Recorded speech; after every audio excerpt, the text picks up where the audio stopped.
ਵਾਹਿਗੁਰੂ ਜੀ ਕਾ ਖਾਲਸਾ ਵਾਹਿਗੁਰੂ ਜੀ ਕੀ ਫਤਿਹ। TV84 ਦੇ ਸਾਰੇ ਦਰਸ਼ਕ ਤੇ ਸਰੋਤੇ ਜਿਹੜੇ ਸਾਡੇ ਨਾਲ ਨਾਰਥ ਅਮਰੀਕਾ ਦੇ ਵਿੱਚੋਂ ਜੁੜੇ ਹੋਏ ਆ ਜਾਂ ਫਿਰ ਫੇਸਬੁੱਕ ਰਾਹੀਂ ਦੁਨੀਆ ਭਰ ਦੇ ਵਿੱਚ ਸਾਨੂੰ ਦੇਖ ਰਹੇ ਆ, ਉਹਨਾਂ ਸਾਰਿਆਂ ਦਾ ਮੈਂ ਅਮਰਵੀਰ ਸਿੰਘ ਅੱਜ ਇਸ ਪ੍ਰੋਗਰਾਮ ਦੇ ਵਿੱਚ ਤਹਿ ਦਿਲੋਂ ਸਵਾਗਤ ਕਰਦਾ। ਵਿਊਅਰਸ, ਜਿਹੜਾ ਕਿ ਪਿਛਲੇ ਸਾਰੇ ਹਫਤੇ ਦਾ ਮੇਨ ਫੋਕਸ ਰਿਹਾ ਕਰਤਾਰਪੁਰ ਕੋਰੀਡੋਰ, ਅੱਜ ਅਸੀਂ ਉਹਦੇ ਤੇ ਖਾਸ ਵਿਸ਼ੇਸ਼ ਜਿਹੜੀ ਇਹ ਪੈਨਲ ਡਿਸਕਸ਼ਨ ਹੈਗੀ ਆ ਇਹਦੇ ਤੇ ਵਿਚਾਰ ਚਰਚਾ ਕਰਾਂਗੇ। ਕਰਤਾਰਪੁਰ ਕੋਰੀਡੋਰ ਕਿਵੇਂ ਹੋਂਦ ਦੇ ਵਿੱਚ ਆਵੇਗਾ ਤੇ ਜਿਹੜਾ ਇਹ ਸਾਰਾ ਘਟਨਾਕ੍ਰਮ ਹੈਗਾ ਇਹਦੇ ਕਈ ਨੁਕਤੇ ਨੇ। ਕਿਵੇਂ ਪਾਕਿਸਤਾਨ ਵੱਲੋਂ ਜਿਹੜਾ ਇਹ ਪਹਿਲਾ ਇਨੀਸ਼ੀਏਟਿਵ ਹੈਗਾ ਉਹ ਲਿਆ ਗਿਆ, ਇੰਡੀਆ ਵੱਲੋਂ ਕਿਉਂ, ਜਿੱਥੇ ਪਿਛਲੇ 2-3 ਦਹਾਕਿਆਂ ਤੋਂ ਸਿੱਖ ਕੌਮ ਇਹ ਮੰਗ ਕਰ ਰਹੀ ਸੀ, ਇੰਡੀਆ ਨੇ ਕਦੇ ਵੀ ਜਿਹੜੀ ਸੈਂਟਰਲ ਕੇਂਦਰ ਦੀ ਸਰਕਾਰ ਹੈਗੀ ਉਹਦੇ ਵੱਲੋਂ ਕਦੇ ਵੀ ਇਸ ਵੱਲ ਨੂੰ ਪੇਸ਼ਕਦਮੀ ਨਹੀਂ ਕੀਤੀ ਗਈ। ਹੁਣ ਕਿਉਂ ਅਜਿਹਾ ਕੀ ਵਾਪਰ ਗਿਆ ਕਿ ਉਹਨਾਂ ਨੇ ਆਪਣਾ ਜਿਹੜਾ ਸਟੈਂਡ ਸੀ ਉਹਦੇ ਤੇ ਯੂ ਟਰਨ ਲਿਆ ਤੇ ਉਹਦੇ ਤੋਂ ਬਾਅਦ ਇੱਕ ਜਿਹੜੀ ਇਹ ਜਿਵੇਂ ਪੰਜਾਬ ਇਸ ਸਾਰੀ ਮਾਹੌਲ ਨੂੰ, ਸਾਰੀ ਸਿਚੁਏਸ਼ਨ ਨੂੰ ਦੇਖ ਰਿਹਾ ਹੈ, ਸਿੱਖ ਕੌਮ ਦੇਖ ਰਹੀ ਹੈ, ਇੱਕ ਆਪਸੀ ਸਾਂਝ ਦੀ ਗੱਲ ਨਜ਼ਰ ਆਉਂਦੀ ਹੈ। ਆਪਸ ਦੇ ਵਿੱਚ ਪਾਕਿਸਤਾਨੀ ਕਮਿਊਨਿਟੀ ਦੇ ਨਾਲ ਜਿਹੜੀ ਇੱਕ ਇਕੱਠੇ ਹੋਣ ਦੀ ਭਾਵਨਾ ਹੈਗੀ ਹੈ, ਆਪਸੀ ਸਾਂਝ ਦੀ ਗੱਲ ਹੈਗੀ ਹੈ, ਉਹ ਮਨਾਂ ਦੇ ਵਿੱਚ ਦੇਖਣ ਨੂੰ ਮਿਲ ਰਹੀ ਹੈ। ਪਰ ਦੂਜੇ ਪਾਸੇ ਜਿਹੜਾ ਇੰਡੀਅਨ ਮੀਡੀਆ ਹੈਗਾ ਖਾਸ ਤੌਰ ਤੇ ਜਾਂ ਉਹਨਾਂ ਦੇ ਜਿਹੜੇ ਮਿਨਿਸਟਰਸ ਹੈਗੇ ਆ, ਉਹਨਾਂ ਦੇ ਵੱਲੋਂ ਕਿਵੇਂ ਇੱਕ ਨੈਗੇਟਿਵਿਟੀ ਵਾਲਾ ਜਿਹੜਾ ਮਾਹੌਲ ਹੈਗਾ ਉਹਦੇ ਤੇ ਜਿਹੜੇ ਕਮੈਂਟਸ ਹੈਗੇ ਨੇ ਉਹ ਕੀਤੇ ਜਾ ਰਹੇ ਨੇ, ਭਾਵੇਂ ਉਹ ਟੈਰਰਿਜ਼ਮ ਦੇ ਨਾਲ ਜੋੜ ਕੇ ਦੇਖਣ ਦੀ ਲਾਈਨ ਹੋਵੇ, ਇੱਕ ਵੱਖਰੇ ਕਿਸਮ ਦੀ ਜਿਹੜੀ ਨੈਗੇਟਿਵਿਟੀ ਹੈ ਉਹ ਦੇਖਣ ਨੂੰ ਮਿਲ ਰਹੀ ਹੈ।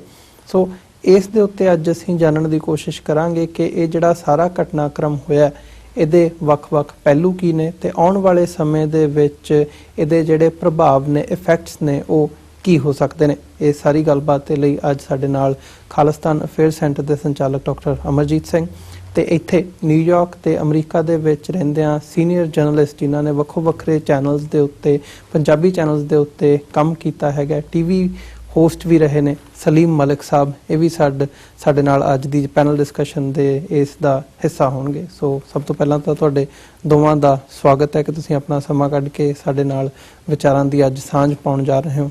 ਬਹੁਤ-ਬਹੁਤ ਤੁਹਾਨੂੰ ਸਵਾਗਤ ਹੈ, ਵੈਲਕਮ। Thank you. ਮਲਿਕ ਸਾਹਿਬ, ਸ਼ੁਰੂਆਤ ਤੁਹਾਡੇ ਕੋਲੋਂ ਕਰੀਏ। ਮੈਂ ਚਾਹੂੰਗਾ ਕਿ ਇਹ ਜਿਹੜਾ ਇੱਕ ਇਤਿਹਾਸਕ ਕਦਮ ਕਹੂੰਗਾ ਮੈਂ, ਇਤਿਹਾਸਕ ਕਦਮ ਇਹ ਹੈਗਾ ਆਪਸੀ ਸਾਂਝ ਦੇ ਵੱਲ ਨੂੰ। ਕਿਵੇਂ ਦੇਖਦੇ ਹੋ ਇਸ ਸਾਰੇ ਪਾਰਟ ਨੂੰ, ਜਿਹੜੀ ਇੱਕ ਜਰਨਲਿਸਟ ਦੀ ਜਾਂ ਪੱਤਰਕਾਰ ਦੀ ਅੱਖ ਹੁੰਦੀ ਹੈ, ਨੁਕਤਾਚੀਨੀ ਦੀ ਵੀ ਹੁੰਦੀ ਹੈ, ਕੀ ਕਹਿਣਾ ਚਾਹੋਗੇ ਇਸ ਬਾਰੇ?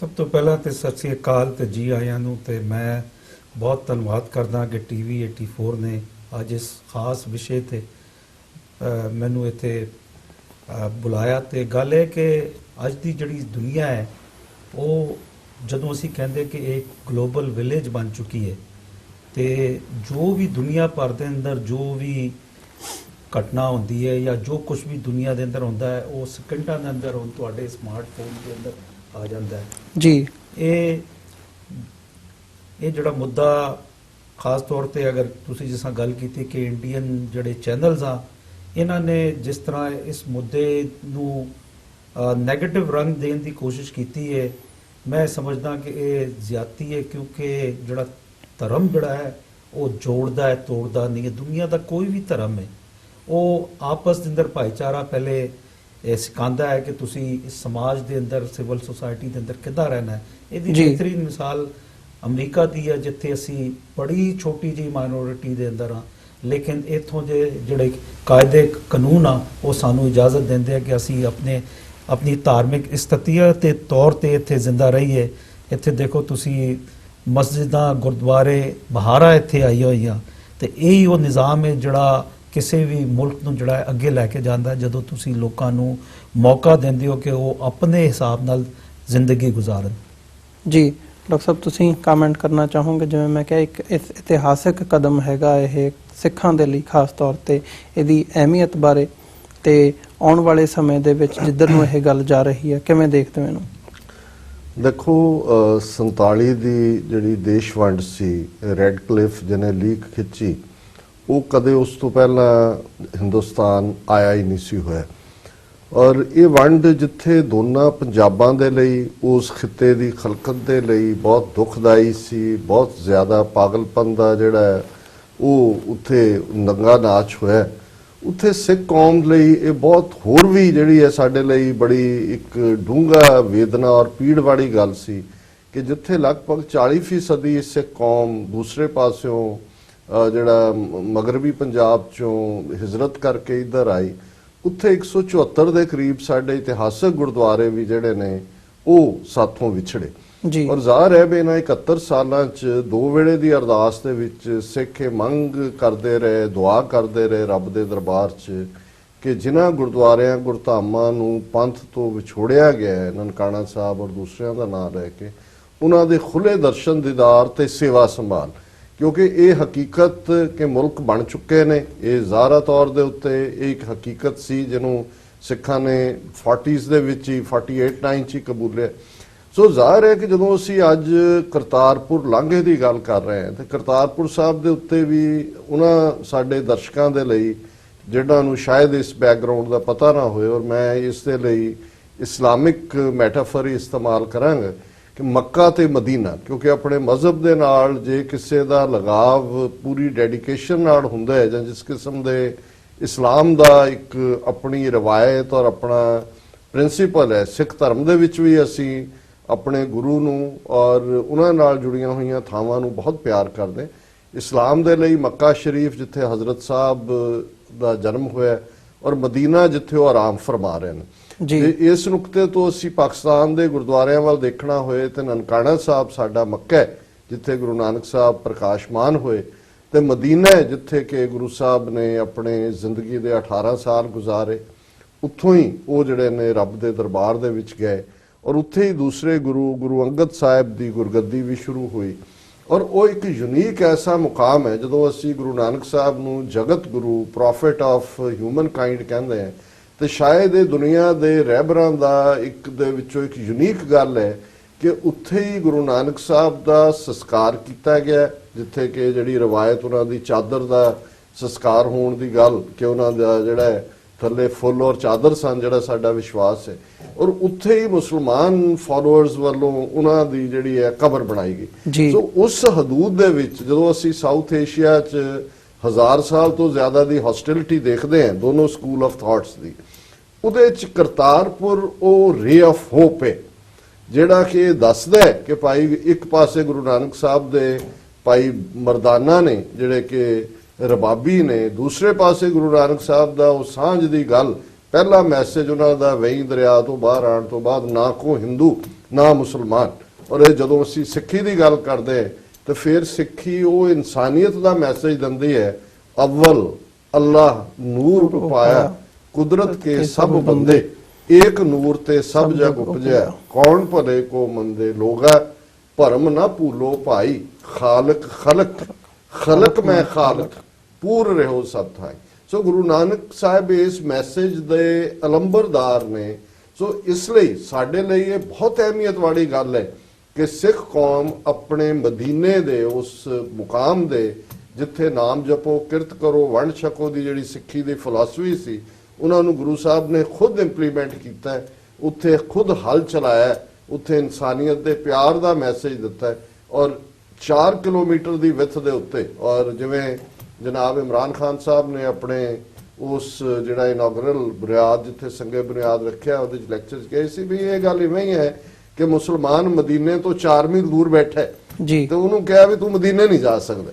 ਤੇ ਇਹੀ ਸਾਡੇ ਲਈ ਇੱਕ ਖੁਸ਼ੀ ਦਾ ਮੁਕਾਮ ਹੈ ਕਿ ਅੱਜ ਜਿੱਥੇ ਅਸੀਂ ਉਹਨਾਂ ਇਤਿਹਾਸਕ ਸਾਂਝਾਂ ਦੀ ਜਿਹੜੀ ਇਸਲਾਮ ਔਰ ਸਿੱਖੀ ਦੀਆਂ ਜਿਹਨੂੰ ਅਲਾਮਾ ਇਕਬਾਲ ਨੇ ਕਿਹਾ ਸੀ ਕਿ ਫਿਰ ਉਠੀ ਆਖਰ ਸਦਾ ਤੌਹੀਦ ਕੀ ਪੰਜਾਬ ਸੇ, ਹਿੰਦ ਕੋ ਇੱਕ ਮਰਦ ਕਾਮਿਲ ਨੇ ਜਗਾਇਆ ਖਾਬ ਸੇ, ਜਿੱਥੇ ਸਾਡੀ ਉਹ ਸਾਂਝ ਜਿਹੜੀ ਹੈ ਉਹ ਹੋਰ ਵੀ ਪੁਖਤਾ ਹੋਈ ਹੈ, ਉੱਥੇ ਸਿੱਖ ਕੌਮ ਦੇ ਲਈ ਇਹ ਬੜੀ ਮਾਣ ਵਾਲੀ ਨਹੀਂ, ਮੈਂ ਸਮਝਦਾ ਇਹ ਜਿਹੜੀ ਇੱਕ ਨਵਾਂ ਇਤਿਹਾਸ ਸਿਰਜਿਆ ਗਿਆ ਹੈ, ਇਹ 28 ਨਵੰਬਰ ਦਾ ਦਿਨ ਖਾਸ ਤੌਰ ਤੇ ਸਿੱਖ ਇਤਿਹਾਸ ਦੇ ਵਿੱਚ ਔਰ ਇਮਰਾਨ ਖਾਨ ਦੀ ਸ਼ਖਸੀਅਤ ਜਿਹੜੀ ਹੈ ਇਸ ਰੈਕਗਨੀਸ਼ਨ ਦੇ ਤੌਰ ਤੇ ਜਿਹੜੇ ਵੈਲ ਵਿਸ਼ਰ ਔਰ ਜਿਹੜੇ ਇਮਾਨਦਾਰੀ ਨਾਲ ਉਸ ਖਿੱਤੇ 'ਚ ਅਮਨ ਚਾਹੁੰਦੇ ਨੇ ਉਹਨਾਂ ਨੇ ਆਪਣਾ ਨਾਂ ਆਲਰੇਡੀ ਉਸ ਦੇ ਵਿੱਚ ਲਿਖਵਾ ਲਿਆ। ਜੀ ਮਲਿਕ ਸਾਹਿਬ, ਮੈਂ ਤੁਹਾਡੇ ਵੱਲ ਆਵਾਂ, ਜਿਵੇਂ ਇੱਕ ਨੈਗੇਟਿਵਿਟੀ ਦੀ ਗੱਲ ਵੀ ਅਸੀਂ ਕੀਤੀ ਹੈ, ਉਹਦੇ ਵੱਲ ਜਾਣ ਤੋਂ ਪਹਿਲਾਂ ਜਿਹੜਾ ਇਹ ਇੱਕ ਪੋਜ਼ਿਟਿਵ ਐਸਪੈਕਟ ਹੈਗਾ ਆਪਸੀ ਸਾਂਝ ਦਾ, ਵੀ ਮੁਸਲਮਾਨ ਕੌਮ ਤੇ ਸਿੱਖ ਕੌਮ ਜਿਹੜੀ ਹੈਗੀ ਹੈ ਇਸ ਵਕਤ ਉਹਨਾਂ ਦੇ ਮਨਾਂ ਦੇ ਵਿੱਚ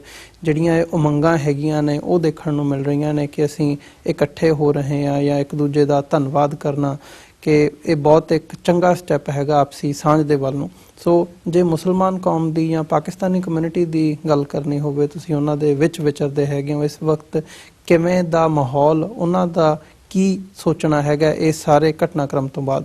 ਦੇਖੋ, ਪੰਜਾਬ ਦਾ ਜਿਹੜਾ ਇਲਾਕਾ ਸੀ ਬਹੁਤ ਵੱਡਾ ਸੀ। ਵੰਡ ਤੋਂ ਪਹਿਲਾਂ ਤੁਸੀਂ ਦੇਖੋ ਸਾਡੇ ਪੀੜ੍ਹੀਆਂ ਦੀ ਪੀੜ੍ਹੀਆਂ ਸਦੀਆਂ ਦੇ ਜਿਹੜੇ ਤਲਕਾਤ ਸੀ ਉਹ ਇਸ ਗੱਲ ਦੀ ਗਵਾਹੀ ਦਿੰਦੀ ਆ। ਬਲਕਿ ਇੱਕ ਵਕਤ ਆਇਆ ਜਦੋਂ ਪੰਜਾਬ ਡੋਮੀਨੇਟ ਹੋਇਆ ਹਿੰਦੁਸਤਾਨ ਦੇ ਅੰਦਰ ਤੇ ਬੁਖਾਰਾ ਤੱਕ ਉਹਦੇ ਅਸਰਾਤ ਅਸੀਂ ਦੇਖੇ। ਤੇ ਉਸ ਵੇਲੇ ਪਿੰਡਾਂ ਦੇ ਅੰਦਰ ਜਦੋਂ ਕੋਈ ਮੁਸਲਮਾਨ ਤਜਾਰਤ ਵਾਸਤੇ ਕਿਤੇ ਦੂਰ ਜਾਂਦਾ ਸੀ ਜਾਂ ਅਫਗਾਨਿਸਤਾਨ ਜਾਂਦਾ ਸੀ ਜਾਂ ਉਜ਼ਬੇਕਿਸਤਾਨ ਜਾਂਦਾ ਸੀ ਤੇ ਉਹਦੇ ਭੈਣ ਬੇਟੀਆਂ ਦਾ, ਉਹਦੇ ਘਰ ਦਾ ਜਿਹੜਾ ਪਹਿਰਾ ਹੈ ਉਹਦਾ ਗਵਾਂਢੀ ਜਿਹੜੇ ਸੀ ਉਹ ਸਾਡੇ ਸਿੱਖ ਭਾਈ ਦਿੰਦੇ ਸੀ। ਇਦਾਂ ਹੀ ਮੁਸਲਮਾਨ ਕਰਦੇ ਸੀ।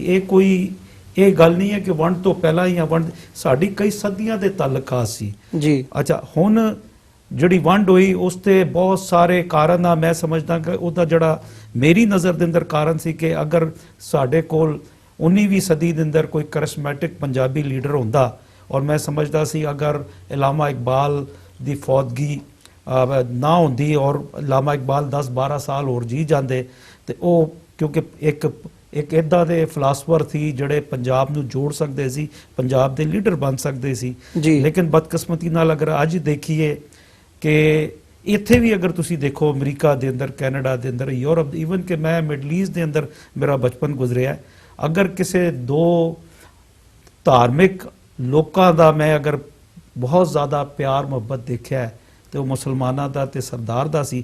ਹਿਸਟਰੀ ਵੰਡ ਦੇ ਬਾਅਦ ਜੋ ਕੁਝ ਹਿਸਟਰੀ ਗਲਤ ਲਿਖੀ ਗਈ, ਹਿੰਦੁਸਤਾਨ ਦੇ ਅੰਦਰ ਹਿਸਟਰੀ ਨਫ਼ਰਤ ਦੀ ਲਿਖੀ ਗਈ।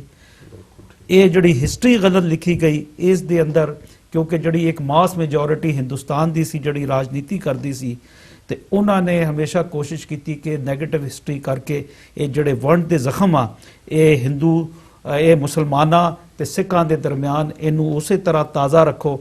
ਜਦੋਂ ਕਿ ਹੈਰਤ ਦੀ ਗੱਲ ਹੈ ਕਿ ਸਿੰਧ ਜਿਹੜਾ ਪਾਕਿਸਤਾਨ ਦਾ ਦੂਸਰਾ ਸੂਬਾ ਹੈ, ਉੱਥੇ ਪੰਜਾਬ ਦੇ ਬਾਅਦ ਸੈਕੰਡ ਲਾਰਜੈਸਟ ਮਾਈਨੋਰਿਟੀ ਜਿਹੜੀ ਸੀ ਉਹ ਹਿੰਦੂਆਂ ਦੀ ਸੀ।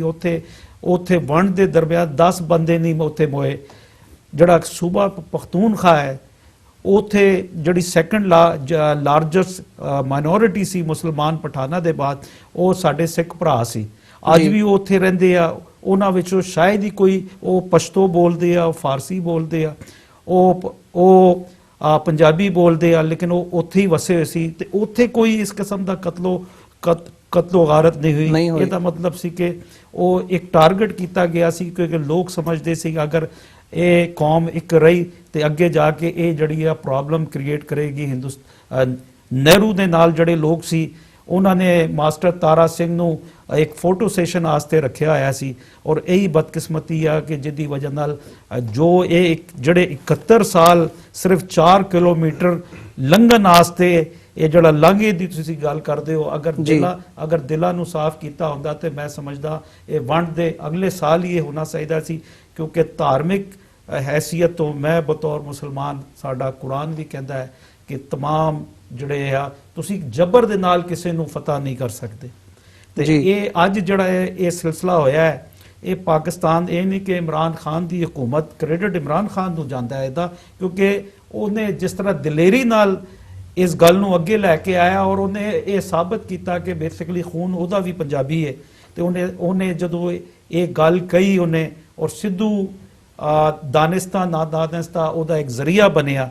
ਲੇਕਿਨ ਇਹ ਗੱਲ ਹੈ ਕਿ ਪਾਕਿਸਤਾਨ ਦੇ ਪ੍ਰਧਾਨ ਮੰਤਰੀ ਨੇ ਇਸ ਹਸਾਸ ਔਰ ਖਾਸ ਤੌਰ ਤੇ, ਕਿਉਂਕਿ ਦੇਖੋ ਰਿਲੀਜਨ ਜਿਹੜਾ ਹੈ ਨਾ ਉਹ ਬਿਲਕੁਲ ਇਦਾਂ ਹੀ ਹੈ ਕਿ ਸਟੇਟ ਪਿਓ ਜਿਹੀ ਹੁੰਦੀ ਹੈ ਤੇ ਰਿਲੀਜਨ ਜਿਹੜਾ ਹੈ ਉਹ ਜੋੜਨ ਵਾਲਾ ਹੁੰਦਾ ਹੈ। ਮੈਂ ਮਲਕ ਸਾਹਿਬ ਤੁਹਾਡੀ ਗੱਲ ਨੂੰ ਜਿਹੜਾ ਉਸ ਦੀ ਤਾਇਦ ਕਰਨਾ ਚਾਹੁੰਦਾ ਕਿ ਇਹ ਇਸ਼ੂ ਇੱਕਦਮ 47 ਤੋਂ ਬਾਅਦ ਅਕਾਲੀ ਲੀਡਰਸ਼ਿਪ ਨੇ ਉਸ ਵੇਲੇ ਉਠਾਇਆ ਔਰ ਰੈਜ਼ੋਲੂਸ਼ਨ ਵੀ ਹੋਏ ਔਰ ਔਨ ਰੈਕਰਡ ਹੈ ਕਿ ਈਵਨ ਜਦੋਂ ਨਹਿਰੂ ਲਿਆਕਤ ਅਲੀ ਪੈਕਟ 50ਵੇਂ ਚ ਹੋਇਆ, ਜਿਹਦੇ 'ਚ ਫੈਸਲਾ ਹੋਇਆ ਕਿ ਜੀ 4 ਜਥੇ ਜਾਣਗੇ ਪਾਕਿਸਤਾਨ ਕੁੱਲ 4000 ਸਿੱਖਾਂ ਨੂੰ 5000 3000 ਗੁਰੂ ਨਾਨਕ ਸਾਹਿਬ ਦੇ ਜਨਮ ਦਿਨ ਵਾਲੇ ਮੌਕੇ ਤੇ, 1000 ਵਿਸਾਖੀ ਤੇ, 500 ਜਿਹੜਾ ਗੁਰੂ ਅਰਜਨ ਸਾਹਿਬ ਦੀ ਸ਼ਹੀਦੀ ਦੇ ਮੌਕੇ ਤੇ, ਔਰ 500 ਮਹਾਰਾਜਾ ਰਣਜੀਤ ਸਿੰਘ ਦੀ ਬਰਸੀ ਤੇ।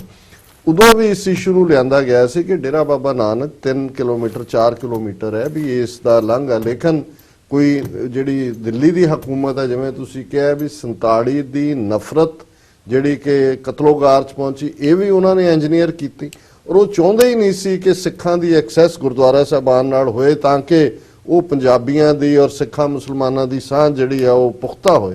ਫਿਰ ਅਸੀਂ ਦੇਖਦੇ ਹਾਂ ਕਿ 1969 ਦੇ ਵਿੱਚ ਜਦੋਂ ਗੁਰੂ ਨਾਨਕ ਸਾਹਿਬ ਦੇ ਜਨਮ ਦੇ 500 ਸਾਲ ਪੂਰੇ ਹੋਏ, ਇੰਦਰਾ ਗਾਂਧੀ ਦਾ ਇਹ ਔਨ ਰੈਕਰਡ ਹੈ ਕਿ ਅਸੀਂ ਬਹੁਤ ਜਲਦੀ ਨਨਕਾਣਾ ਸਾਹਿਬ ਵੀ ਵੀਜ਼ਾ ਫ੍ਰੀ ਪਹੁੰਚ ਔਰ ਕਰਤਾਰਪੁਰ ਦੀ ਵੀ ਅਸੀਂ ਗੱਲ ਕਰਾਂਗੇ। 1959 ਦੇ ਵਿੱਚ ਪ੍ਰਤਾਪ ਸਿੰਘ ਕੈਰੋਂ ਦੀ ਗਵਰਨਮੈਂਟ ਸੀ, ਉਹਨਾਂ ਨੇ ਕਿਹਾ ਨਾ ਰੈੱਡ ਕਲਿਫ ਲਾਈਨ ਦੇ ਨੂੰ ਇਹ ਗੜਬੜ ਨਹੀਂ ਕਰਨਾ, ਅਸੀਂ ਕੋਈ ਹੋਰ ਨਹੀਂ ਕਰ। ਸੋ ਕੁੱਲ ਮਿਲਾ ਕੇ ਜਿਹੜੀ ਈਵਨ ਅੱਜ ਜਿਹੜੀ ਉਹਦੇ ਵਿੱਚ ਬਿਲਕੁਲ ਜਿਵੇਂ ਤੁਸੀਂ ਕਿਹਾ ਵੀ credit should go where it belongs, ਇਹ ਕਰੇਜ ਇਮਰਾਨ ਖਾਨ ਹੋਰਾਂ ਦਾ ਹੈ ਜਿਨ੍ਹਾਂ ਨੇ ਲਿਆ, ਲੇਕਿਨ ਇਹਦੇ ਪਿੱਛੇ 1998 ਦੇ ਵਿੱਚ ਮੈਂ ਇਹ ਕਹਾਂਗਾ ਕਿ ਬੇਸ਼ੱਕ ਉਹ ਨਵਾਜ਼ ਸ਼ਰੀਫ ਦੀ ਹਕੂਮਤ ਸੀ ਜਿਹਦੇ ਵੇਲੇ ਪਾਕਿਸਤਾਨ ਸਿੱਖ ਗੁਰਦੁਆਰਾ ਪ੍ਰਬੰਧਕ ਕਮੇਟੀ ਹੋਂਦ ਚ ਆਈ, ਜਿਹੜਾ ਪਹਿਲਾ ਸਟੈਪ ਇਸ ਪਾਸੇ ਸੀ। ਫਿਰ ਜਦੋਂ ਅਟਲ ਬਿਹਾਰੀ ਵਾਜਪਾਈ ਜਿਹੜੇ ਨੇ ਉਹ ਬਸ ਡਿਪਲੋਮੇਸੀ ਜਿਹੜੀ ਕੀਤੀ, ਉਦੋਂ ਵੀ ਆਉਂਦਾ ਏਜੰਡਾ ਇਹ ਲਾਂਘਾ ਸੀ।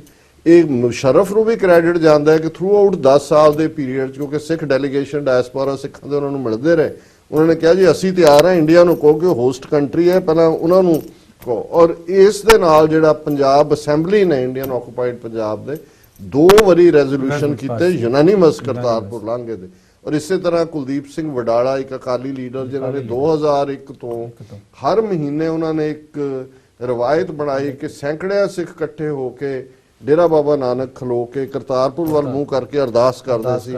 100 ਤੋਂ ਜ਼ਿਆਦਾ ਅਰਦਾਸਾਂ ਜਿਹੜੀਆਂ ਨੇ ਉਹਨਾਂ ਨੇ ਆਪਣੇ ਜੀਵਨ, ਹੁਣ ਉਹ ਦੁਨੀਆ 'ਚ ਨਹੀਂ ਨੇ ਔਰ ਕ੍ਰੈਡਿਟ ਉਹਨਾਂ ਨੂੰ ਵੀ ਜਾਂਦਾ। ਔਰ ਮੈਂ ਇਨ ਦਾ ਐਂਡ ਸਮਝਦਾ ਜਿਵੇਂ ਤੁਸੀਂ ਨਵਜੋਤ ਸਿੱਧੂ ਫੈਕਟਰ ਦੀ ਗੱਲ ਕੀਤੀ ਔਰ ਪਾਕਿਸਤਾਨ ਦੇ ਫੌਜੀ ਜਨਰਲ ਬਾਜਵਾ, ਕਿਉਂਕਿ ਇਸ ਵੇਲੇ ਜਦੋਂ ਤੱਕ ਇਸ ਮੁੱਦੇ ਤੇ ਦੋਨੋਂ ਪਾਸਿਓਂ ਇੱਕ ਪੇਜ ਤੇ ਨਾ ਹੁੰਦੇ ਤੇ ਇਹ ਗੱਲ ਨਹੀਂ ਸੀ ਹੋਣੀ। ਇੰਡੀਆ ਦਾ ਫੋਰਸ ਹੋਇਆ ਪੇਜ ਤੇ ਆਉਣ ਲਈ, ਲੇਕਿਨ ਪਾਕਿਸਤਾਨ ਦੀ ਐਸਟੈਬਲਿਸ਼ਮੈਂਟ, ਫੌਜ, ਸਿਵਿਲੀਅਨ ਐਡਮਿਨਿਸਟ੍ਰੇਸ਼ਨ ਔਰ ਸਰਟਨਲੀ ਬਿਊਰੋਕ੍ਰੇਸੀ, ਔਰ ਉਹਨਾਂ ਨੇ ਐਵੇਂ ਨਹੀਂ ਐਲਾਨ ਕੀਤਾ, ਆਲਰੇਡੀ ਉਹਨਾਂ ਕੋਲ ਬਲੂਪ੍ਰਿੰਟ, ਉਹਨਾਂ ਨੇ ਇੰਪਲੀਮੈਂਟ ਕਿਵੇਂ ਕਰਨਾ ਹੈ, ਇਹ ਸਾਰੀਆਂ ਚੀਜ਼ਾਂ ਜਿਹੜੀਆਂ ਨੇ ਇਹਦੇ ਪਿੱਛੇ 20 ਸਾਲ ਦੀ ਲਗਭਗ ਜਿਹੜੀ ਹੈ ਕੰਟੀਨਿਊਸ਼ਨ। ਨਹੀਂ, ਇਹ ਤੁਹਾਡੀ ਗੱਲ ਬਿਲਕੁਲ ਠੀਕ ਹੈ। ਇਹ ਨਵਾਜ਼ ਸ਼ਰੀਫ ਦੇ ਦੌਰ ਤੋਂ, ਬਲਕਿ ਮੈਂ ਕਹਾਂਗਾ ਕਿ ਬੇਨਜ਼ੀਰ ਜਦੋਂ ਪ੍ਰਾਈਮ ਮਿਨਿਸਟਰ ਬਣੀ ਹੈ, ਉਹਦੇ ਬਾਅਦ ਸੈਕੰਡ ਟਰਮ ਜਦੋਂ ਬਣੀ, ਉਹਨੇ ਵੀ ਇਹ ਸਟੇਟਮੈਂਟ ਦਿੱਤੀ ਸੀ ਕਿ ਉਹ ਚਾਹੁੰਦੀ ਹੈ ਕਿ ਇਹ ਕਰਤਾਰਪੁਰ ਸਾਹਿਬ ਦਾ ਲਾਂਘਾ ਜਿਹੜਾ ਹੈ ਉਹ ਹਿਊਮੈਨਿਟੇਰੀਅਨ ਬੇਸਿਸ ਤੇ ਵੀ ਖੋਲਿਆ ਜਾਏ, ਕਿਉਂਕਿ ਤੁਸੀਂ ਇੱਕ ਮਾਸ ਮੈਜੋਰਿਟੀ ਜਿਹੜੀ ਬਾਰਡਰ ਦੇ ਉਸ ਪਾਰ ਰਹਿੰਦੀ ਹੈ,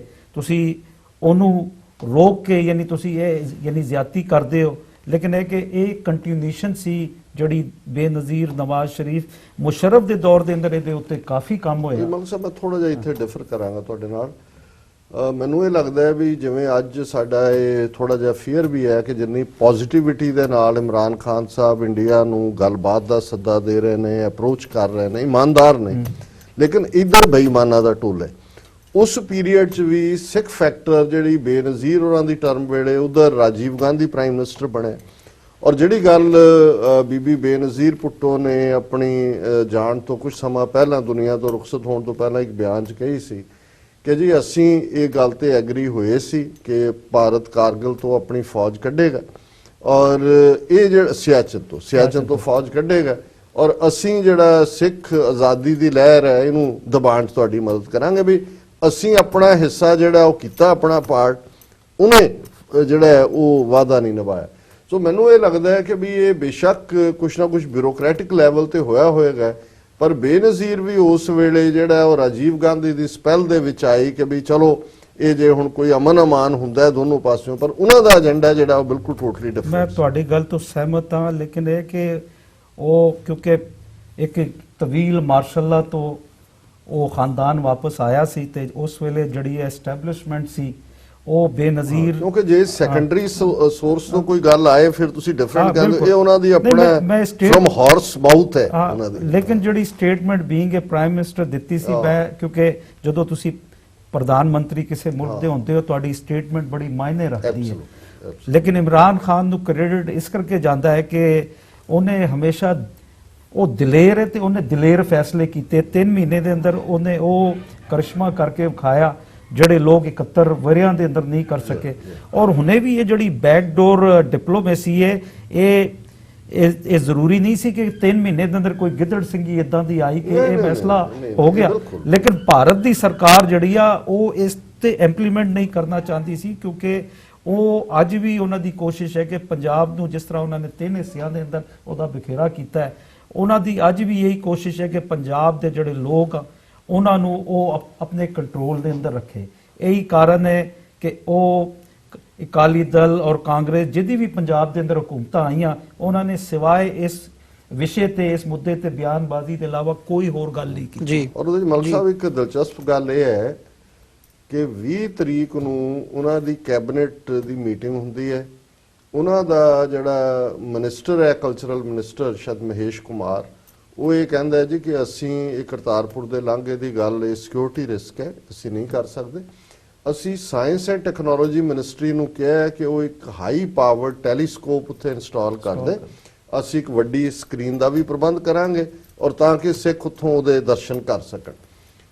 ਉਸ ਤੋਂ ਫੌਰਨ ਬਾਅਦ ਫਵਾਦ ਚੌਧਰੀ ਜਿਹੜੇ ਇਨਫੋਰਮੇਸ਼ਨ ਮਿਨਿਸਟਰ ਨੇ ਪਾਕਿਸਤਾਨ ਦੇ, ਉਹਨਾਂ ਦੀ ਸਟੇਟਮੈਂਟ ਆਈ ਕਿ ਜੀ 28 ਨਵੰਬਰ ਨੂੰ ਜਨਾਬ ਇਮਰਾਨ ਖਾਨ ਸਾਹਿਬ ਕਰਤਾਰਪੁਰ ਲਾਂਘੇ ਦਾ ਸੰਗੇ ਬੁਨਿਆਦ ਰੱਖਣਗੇ। ਹੁਣ ਇੱਕ ਇਸ ਕਿਸਮ ਜਿਹਨੂੰ ਕਹਿੰਦੇ ਨੇ ਕਿ ਵੀ ਉਹ ਭਾਰਤ ਵਾਲਿਆਂ ਨੂੰ ਪਤਾ ਨਹੀਂ ਲੱਗਾ ਕਿ ਵੀ ਇਹ ਸਡਨਲੀ ਕੀ ਹੋ ਗਿਆ, ਇਹਨੂੰ ਕਿਵੇਂ ਰਿਐਕਟ ਕਰਨ। ਉਹਨਾਂ ਨੇ ਕਿਹਾ ਜੀ ਇਹਨੂੰ ਪ੍ਰੀਐਮਪਟ ਕਰਨ ਦਾ ਇੱਕੋ ਤਰੀਕਾ ਹੈ। ਔਰ ਉਸ ਤੋਂ ਅਸੀਂ ਦੇਖਦੇ ਹਾਂ ਵੀ 2 ਦਿਨ ਬਾਅਦ 3 ਦਿਨ ਬਾਅਦ 24 ਨਵੰਬਰ ਨੂੰ ਗੁਰੂ ਨਾਨਕ ਸਾਹਿਬ ਦਾ ਜਨਮ ਦਿਨ ਸੀ।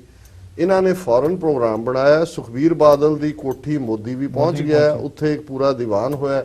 ਔਰ ਉਹਦਾ ਜੇ ਤੁਸੀਂ ਮੋਦੀ ਦੀ ਸਟੇਟਮੈਂਟ ਸੁਣੋ, ਕਹਿੰਦਾ ਹੈ ਜੇ ਬਰਲਿਨ ਦੀਵਾਰ ਟੁੱਟ ਸਕਦੀ ਹੈ ਤੇ ਨਫ਼ਰਤ ਕਿਉਂ ਨਹੀਂ ਟੁੱਟ ਸਕਦੀ, ਖਤਮ ਹੋ ਸਕਦੀ। ਔਰ ਸ਼ਾਇਦ ਇਹ ਗੁਰੂ ਨਾਨਕ ਰਹਿਬਰੀ ਕਰ ਸਕਦੇ ਨੇ ਕਿ ਇਹ ਜਿਹੜਾ ਅਸੀਂ ਲਾਂਘੇ ਲਈ ਤਿਆਰ। ਸੋ ਇਹ ਜਿਹੜਾ, ਔਰ ਉਹਨਾਂ ਨੇ ਫਿਰ ਇਹ ਦੇਖਿਆ ਵੀ 28 ਤੋਂ ਪਹਿਲਾਂ ਲਾਈਮਲਾਈਟ ਤਾਂ ਹੀ ਹੈ। ਉਹਨਾਂ ਨੇ 26 ਨੂੰ ਐਲਾਨ ਕਰ ਦਿੱਤਾ ਕਿ ਜੀ ਪ੍ਰੈਜ਼ੀਡੈਂਟ ਜਿਹੜਾ ਉਹ ਕੋਵਿੰਦ ਜਾਏਗਾ, ਫਿਰ ਉਹਨਾਂ ਨੇ ਵਾਈਸ ਪ੍ਰੈਜ਼ੀਡੈਂਟ ਨੂੰ ਭੇਜ ਦਿੱਤਾ। ਸੋ ਇਹ ਜਿਹੜਾ ਫੈਸਲਾ ਹੈ, ਮੈਂ ਸਮਝਦਾ ਹਾਂ ਵੀ ਪਾਕਿਸਤਾਨ ਦੀ ਜਿਹੜੀ ਇਹ ਡਿਸੀਜਨ ਸੀ ਕਿ ਵੀ ਅਸੀਂ ਦੇਣਾ, ਉਹਨਾਂ ਨੂੰ ਲੱਗਿਆ ਵੀ ਇਹ ਤਾਂ ਡਾਇਸਪੋਰਾ ਸਿੱਖ ਔਰ ਪੰਜਾਬ ਦੇ ਸਿੱਖ ਖਲੋ ਜਾਣਗੇ ਕਿ ਵੀ ਪਾਕਿਸਤਾਨ ਨੇ ਤਾਂ ਬਣਾ ਦਿੱਤਾ ਹੈ, ਤੁਸੀਂ ਕਿਉਂ ਨਹੀਂ ਕਰਦੇ। ਸੋ ਕੁੱਲ ਬਣਾ ਕੇ ਹੁਣ ਇਹਨੂੰ ਕਿਵੇਂ ਅਨਡੂ ਕਰਨਗੇ ਆਉਣ ਵਾਲੇ ਪੀਰੀਅਡ 'ਚ, ਜਿਉਂ-ਜਿਉਂ ਵਿਚਾਰ ਚਰਚਾ ਅੱਗੇ ਚੱਲਦੀ ਹੈ। ਗੱਲ ਨੂੰ ਆਪਾਂ ਅੱਗੇ ਹੋਰ ਅਗਲੇ ਸੈਗਮੈਂਟ ਦੇ ਵਿੱਚ ਤੋਰਾਂਗੇ, ਪਰ ਜਿਹੜਾ ਪਹਿਲਾ ਪਾਰਟ ਸੀ ਮੈਂ ਸਮਝਦਾ ਉਹ ਕਾਫੀ ਅਸੀਂ ਵਿਸਥਾਰ ਦੇ ਨਾਲ ਉਹਦੇ ਤੇ ਵਿਚਾਰ ਚਰਚਾ ਕੀਤੀ ਹੈਗੀ ਹੈ। ਸੋ ਇਸ ਵਕਤ ਸਮਾਂ ਇੱਕ ਬ੍ਰੇਕ ਦਾ ਹੈਗਾ। ਵਿਊਅਰਸ, ਅਸੀਂ ਇੱਕ ਛੋਟੇ ਜਿਹੇ ਬ੍ਰੇਕ ਤੋਂ ਬਾਅਦ ਦੁਬਾਰਾ ਇਸ ਵਿਚਾਰ ਚਰਚਾ ਨੂੰ ਅੱਗੇ ਤੋਰਾਂਗੇ।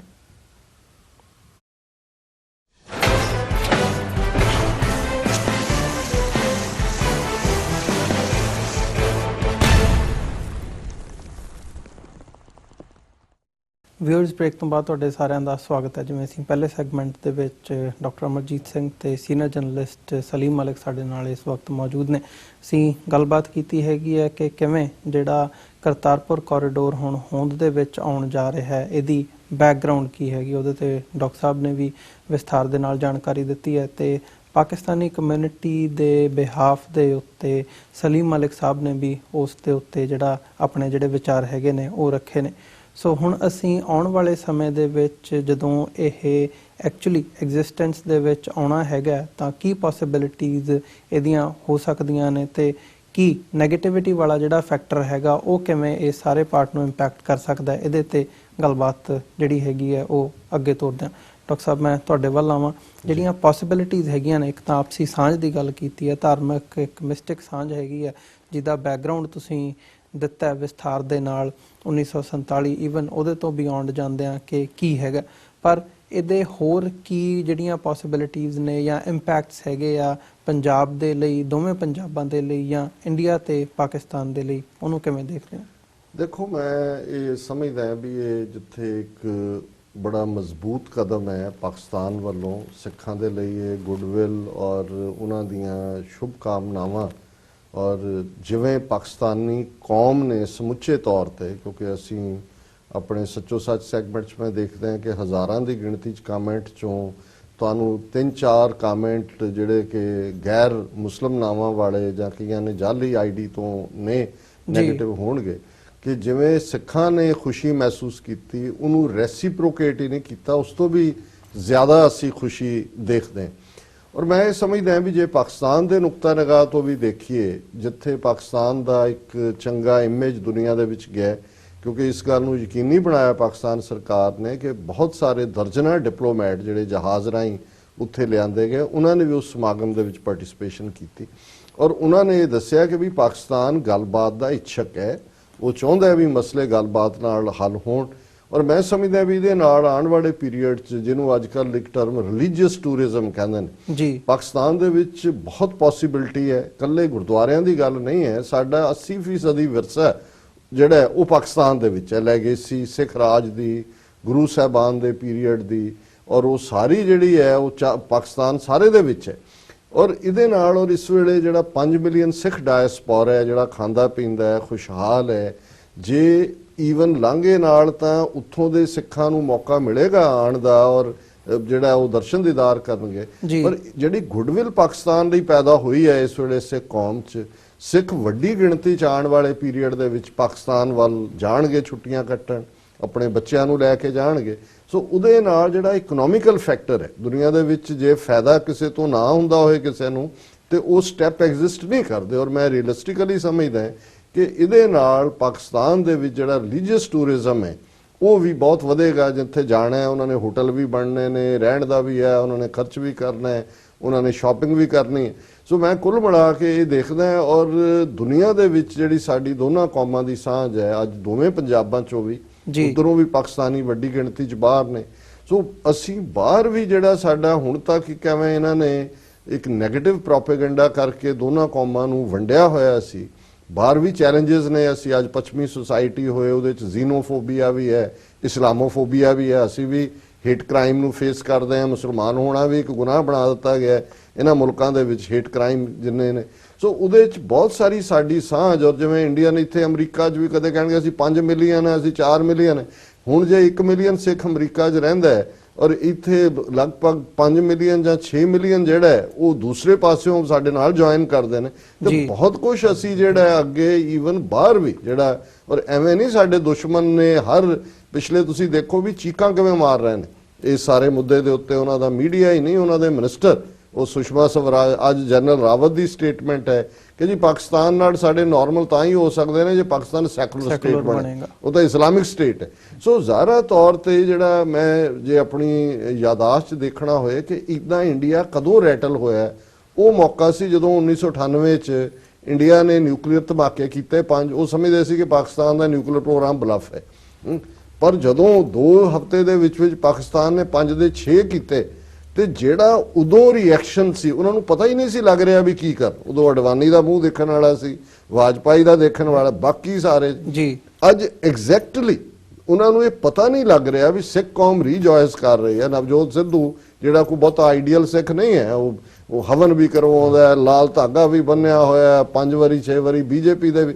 ਉਹ ਆਲ ਆਫ ਏ ਸਡਨ, ਕਿਉਂਕਿ ਉਹਨੇ ਜਾ ਕੇ ਇੱਕ ਉਹਨੇ ਕਿਹਾ ਵੀ ਮੈਂ ਆਪਣੇ ਮੁਰਸ਼ਦ ਦੀ ਗੱਲ ਲਈ, ਮੈਂ ਗੁਰੂ ਨਾਨਕ ਦਾ ਨਾਂ ਲਿਆ, ਜਨਰਲ ਬਾਜਵਾ ਨੇ, ਮੈਨੂੰ ਚਾਅ ਚੜ ਗਿਆ, ਮੈਂ ਜੱਫੀ ਪਾ ਲਈ। ਉਹਦੀ ਜੱਫੀ ਕਿੰਨੀ ਤਕਲੀਫ ਦੇ ਹੋਈ, ਕਿੰਨਾ, ਤੇ ਉਹ ਜੱਫੀ ਦਾ ਹੰਗਾਮਾ ਜਿਹੜਾ ਉਹ ਹੁਣ ਗਲਿਆਰੇ ਤੱਕ ਪਹੁੰਚ ਗਿਆ। ਮੀਰ ਜਾਫਰ ਤੇ ਗਿਆਨ ਚੰਦ ਬਣਾਤਾ। ਹਾਂ ਬਿਲਕੁਲ, ਇਸ ਵੇਲੇ ਮੋਸਟ ਹੇਟਡ ਜਿਹੜਾ ਇਹਨਾਂ ਦੇ ਮੀਡੀਆ ਤੇ, ਉਹ ਈਵਨ ਕੈਪਟਨ ਅਮਰਿੰਦਰ ਨੂੰ ਬਿਠਾ ਕੇ ਵੀ ਉਹਨੂੰ ਗਾਲਾਂ ਕਢਵਾ ਰਹੇ ਨੇ। ਉਹਦੇ ਥੱਲੇ ਇਹ ਐਕਸਪੋਜ਼ ਵੀ ਹੋਏ ਜਿਹੜੀ ਔਰ ਮੈਂ ਸਮਝਦਾ ਕਿ ਬਹੁਤ ਪੋਸੀਬਿਲਿਟੀਜ਼ ਨੇ ਹਰ ਚੀਜ਼। ਮੈਂ ਕੁਝ ਵੀ ਮੈਂ ਆਪਣੇ ਮਨ ਨੂੰ ਪੁੱਛਦਾ ਵਟ ਕੈਨ ਗੋ ਰੋਂਗ, ਫਿਰ ਮੈਨੂੰ ਡਰ ਪੈਂਦਾ ਹੈ ਜ਼ਰੂਰ ਕਿ ਵੀ ਇਹ ਜਿਵੇਂ ਇਹਨਾਂ ਨੇ ਸਾਨੂੰ ਇੰਟਰਨੈਸ਼ਨਲੀ ਟੈਰਰਿਸਟ ਬਣਾਉਣ ਲਈ ਏਅਰ ਇੰਡੀਆ ਵਰਗਾ ਹਾਦਸਾ ਕੈਨੇਡਾ 'ਚ ਕਰਵਾਇਆ, ਜਿਵੇਂ ਇਹਨਾਂ ਨੇ ਮੁੰਬਈ ਧਮਾਕੇ ਕਰਵਾ ਕੇ ਜਿਹੜੀ ਕੋਈ ਨਾਰਮਲ ਰਿਲੇਸ਼ਨਸ਼ਿਪ ਕਿਵੇਂ ਉਹਨਾਂ ਦੇ ਦੂਜਿਆਂ ਦੇ ਖਾਤੇ 'ਚ ਪਾਏ। ਔਰ ਇਸ ਕਿਸਮ ਦਾ ਕੋਈ ਵੀ ਪਾਰਟ ਜਿਹੜਾ ਜਦੋਂ ਹੁਣ ਇਹ ਗੱਲਬਾਤ ਵੱਲ ਗੱਲ ਤੁਰ ਰਹੀ ਸੀ, ਜਿਹੜਾ ਅੰਮ੍ਰਿਤਸਰ ਦੇ ਵਿੱਚ ਗ੍ਰਨੇਡ ਧਮਾਕਾ ਕਰਕੇ ਉਹਨੂੰ ISI ਦੇ ਖਾਤੇ 'ਚ ਪਾ ਦੇਣਾ। ਸੋ ਇਹ ਖੌਫ ਨੇ ਕਿ ਵੀ ਜੇ ਸਾਨੂੰ ਲੱਗਦਾ ਵੀ ਸਾਡੇ ਲਈ ਔਰ ਸਾਡੇ ਪਾਕਿਸਤਾਨੀ ਭਰਾਵਾਂ ਭੈਣਾਂ ਲਈ ਇਹ ਇੱਕ ਬਹੁਤ ਪੋਜ਼ਿਟਿਵ ਸਟੈਪ ਹੈ, ਤੇ ਸਾਡਾ ਦੁਸ਼ਮਣ ਉਹਨੂੰ ਅਨਡੂ ਕਰਨ ਲਈ, ਦੁਸ਼ਮਣ ਬਾਤ ਕਰੇ ਅਨਹੋਣੀ, ਉਸ ਅਨਹੋਣੀ ਦਾ ਖੌਫ ਜ਼ਰੂਰ ਹੈ, ਅਦਰਵਾਈਜ਼ ਸਭ ਕੁਝ ਪੋਜ਼ਿਟਿਵ ਹੈ। ਜੀ ਬਿਲਕੁਲ। ਮਲਿਕ ਸਾਹਿਬ, ਜੇ ਤੁਹਾਡੇ ਵੱਲ ਆਈਏ ਤੇ ਇਹ ਜਿਹੜੀ ਸਾਰੀ ਡਿਸਕਸ਼ਨ ਅਸੀਂ ਕੀਤੀ ਹੈ, ਇੱਕ ਇਹਦੀ ਬੈਕਗ੍ਰਾਉਂਡ ਦੀ ਵੀ ਗੱਲ ਕੀਤੀ ਹੈ, ਤੇ ਅੱਜ ਜਿਵੇਂ ਡਾਕਟਰ ਸਾਹਿਬ ਨੇ ਸਿੱਖਾਂ ਦੇ ਇਤਿਹਾਸ ਦੀ ਗੱਲ ਕੀਤੀ ਹੈ ਵੀ ਸਾਡਾ ਜਿਹੜਾ 80% ਇਤਿਹਾਸ ਹੈਗਾ ਉਹ ਉਧਰ ਪਾਕਿਸਤਾਨ ਦੀ ਜਿਹੜੀ ਸਾਈਡ ਹੈਗੀ ਹੈ ਬਾਰਡਰ ਤੋਂ ਪਰਲੇ ਪਾਸੇ ਹੈਗਾ। ਸੋ ਜਿਹੜੀ ਇਹ ਸਾਂਝ ਹੈਗੀ ਹੈ ਇਹਨੂੰ ਡਿਵੈਲਪ ਕਰਨ ਦੀ ਲੋੜ ਹੈ। ਜਿਹੜੀ ਨੈਗੇਟਿਵਿਟੀ ਪਿਛਲੇ ਸਾਲਾਂ ਦੇ ਵਿੱਚ 70 ਸਾਲਾਂ ਦੇ ਵਿੱਚ ਕ੍ਰੀਏਟ ਕੀਤੀ ਗਈ ਹੈ ਉਹ ਕਿਤੇ ਵੀ ਸਟੈਂਡ ਨਹੀਂ ਕਰੇਗੀ। ਸੋ ਕੀ ਇਹ ਜਿਹੜਾ ਫੈਕਟਰ ਹੈਗਾ ਇਹ ਪਾਕਿਸਤਾਨੀ ਕਮਿਊਨਿਟੀ, ਮੁਸਲਮਾਨ ਭਾਈਚਾਰਾ ਤੇ ਖਾਸ ਤੌਰ ਤੇ ਜੇ ਹਕੂਮਤ ਦੀ ਗੱਲ ਕਰਨੀ ਹੋਵੇ, ਕੀ ਇਹ ਫੈਕਟਰ ਉਹ ਸਮਝਦੇ ਨੇ ਤੇ ਆਉਣ ਵਾਲੇ ਸਮੇਂ ਦੇ ਵਿੱਚ ਇਹਦੀਆਂ ਕੀ ਪੋਸਿਬਿਲਿਟੀਜ਼ ਦੇਖਦੇ ਹੋ? ਦੇਖੋ, ਅਗਰ ਮੈਂ ਪਾਕਿਸਤਾਨ ਦੀ ਗੱਲ ਕਰਾਂ, ਮੇਰਾ ਤਾਲੁਕ ਪਾਕਿਸਤਾਨ ਤੋਂ ਹੈ, ਤੇ ਮੈਂ ਜਦੋਂ ਪਾਕਿਸਤਾਨ ਦੇ ਅੰਦਰ ਸੀ ਤਾਂ ਵੀ ਜਦੋਂ ਵੀ ਮੈਂ ਨਹੀਂ ਦੇਖਿਆ ਕਿ ਕਦੀ ਪੰਜਾਬ ਦੇ ਅੰਦਰ ਕਿ ਕਦੀ ਕੋਈ ਇਸ ਕਿਸਮ ਦੀ ਘਟਨਾ ਹੋਈ ਕਿ ਕਿਸੇ ਬੇਗੁਨਾਹ ਸ਼ਹਿਰੀ ਨੂੰ, ਚਾਹੇ ਉਹ ਕਿਸੇ ਵੀ ਧਾਰਮਿਕ ਬਿਲੀਫ ਰੱਖਦਾ ਹੈ, ਮੈਂ ਕਦੀ ਨਹੀਂ ਦੇਖਿਆ ਸੀ ਕਿ ਕਿਸੇ ਸਿੱਖ ਨੂੰ ਜਾਂ ਕਿਸੇ ਪੰਜਾਬੀ ਈਸਾਈ ਨੂੰ ਉੱਥੇ ਕੀਤਾ। ਛੋਟੇ ਮੋਟੇ ਕ੍ਰਾਈਮ ਦੇ ਵਾਕਿਆਤ ਤੇ ਹਰ ਪਾਸੇ ਹੁੰਦੇ ਆ, ਲੇਕਿਨ ਮਜ਼ਹਬ ਦਾ ਕਦੀ ਸਹਾਰਾ ਮੈਂ ਪਾਕਿਸਤਾਨੀ ਪੰਜਾਬ ਦੇ ਅੰਦਰ ਨਹੀਂ ਦੇਖਿਆ ਸੀ। ਹਾਂ, ਜਿਹੜੀ ਹਿਸਟਰੀ ਸਾਡੇ ਉੱਤੇ ਇੰਡੀਅਨ ਸਰਕਾਰ ਨੇ ਦੋਵੇਂ ਪਾਸੇ ਨਫ਼ਰਤ ਦੀ ਜਿਹੜੀ ਯਲਗਾਰ ਲੋਕਾਂ ਦੇ ਜ਼ਿਹਨਾਂ ਦੇ ਅੰਦਰ ਇੱਕ ਨਸਲ ਦੇ ਉੱਤੇ ਬਿਠਾਈ ਗਈ, ਉਹ ਆਪਣੀ ਥਾਂ ਸੀ। ਲੇਕਿਨ ਪਾਕਿਸਤਾਨ, ਇਹੀ ਵਜ੍ਹਾ ਹੈ ਕਿ ਪਾਕਿਸਤਾਨ ਸ਼ੁਰੂ ਤੋਂ ਆਈਡੀਅਲ ਮੁਲਕ ਰਿਹਾ। ਪੰਜਾਬ ਦੇ ਅੰਦਰ ਜਿਸ ਤਰ੍ਹਾਂ ਤੁਸੀਂ ਕਿਹਾ, ਡਾਕਟਰ ਸਾਹਿਬ ਨੇ ਕਿਹਾ ਕਿ 80% ਜਿਹੜੇ ਗੁਰਦੁਆਰੇ ਆ ਤੇ ਦੂਸਰੇ ਜਿਹੜੇ ਇੱਦਾਂ ਦੇ ਮੁਕਾਮ ਆ ਜਿੱਥੇ ਇੱਕ ਮੈਂ ਸਮਝਦਾ ਨੌਜਵਾਨ ਸਿੱਖ ਜਾਂ ਇੱਕ ਪਰਿਵਾਰ ਉਹ ਉੱਥੇ ਜਾਣਾ ਚਾਹੁੰਦਾ ਹੈ, ਉਹਨਾਂ ਦੀ ਨਾ ਸਿਰਫ ਹਿਫਾਜ਼ਤ ਕੀਤੀ ਗਈ, ਉੱਥੇ ਗੁਰਦੁਆਰਾ ਬੰਦਕ ਕਮੇਟੀ ਬਣਾਈ ਗਈ ਤੇ ਉਹਨਾਂ ਨੂੰ ਬਾਖਤਿਆਰ ਕੀਤਾ।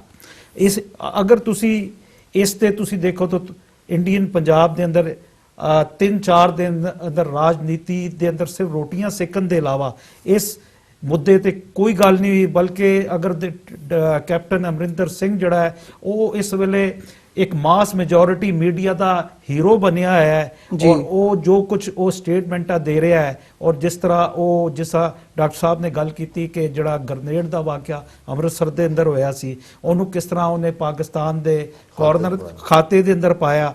ਫਿਰ ਅਕਾਲੀ ਦਲ ਜਿਹੜੇ ਆ, ਇੱਕ ਪਾਸੇ ਤੇ ਤੁਸੀਂ ਸਿੱਧੂ ਨੂੰ ਗੱਦਾਰ ਕਹਿ ਰਹੇ ਸੀ, ਹਰਸ਼ਮਿਤ ਕੌਰ ਜਿਹੜੀ ਆ ਉਹ ਇੱਕ ਦਿਨ ਪਹਿਲੇ ਉਹਨੂੰ ਗੱਦਾਰ ਕਹਿ ਰਹੀ ਸੀ। 28 ਤਰੀਕ ਨੂੰ ਉਹ ਉੱਥੇ ਸਭ ਤੋਂ ਪਹਿਲਾਂ ਜਿਹੜਾ ਸਟੋਨ ਬ੍ਰੇਕਿੰਗ ਸੀ, ਸਭ ਤੋਂ ਅੱਗੇ ਯਾਨੀ ਮੀਡੀਆ ਦੀ ਕਵਰੇਜ ਲੈਣਾ ਚਾਹਦੀ ਸੀ। ਉਹਨੇ ਜਿਹੜੀ ਸਪੀਚ ਕੀਤੀ ਉਹਦੇ ਅੰਦਰ ਉਹਦੇ ਅਥਰੂ ਵੀ ਵੇਖੇ ਗਏ, ਤੇ ਅਗਲੇ ਦਿਨ ਜਾ ਕੇ ਦੁਬਾਰਾ ਉਹਨੇ ਯਾਨੀ ਪਾਕਿਸਤਾਨ ਤੇ ਇਲਜ਼ਾਮ ਲਾ ਦਿੱਤਾ। ਤੇ ਮੈਂ ਸਮਝਦਾ ਕਿ ਇਹ ਜਿਹੜੀ ਔਰ ਫਿਰ ਤੁਸੀਂ ਦੇਖੋਗੇ ਇੰਡੀਆ ਦੇ 90% ਚੈਨਲ ਗੁਲਾਮ ਜ਼ਹਿਨੀਅਤ ਨੂੰ ਡਿਫਾਈਨ ਕਰਦੇ।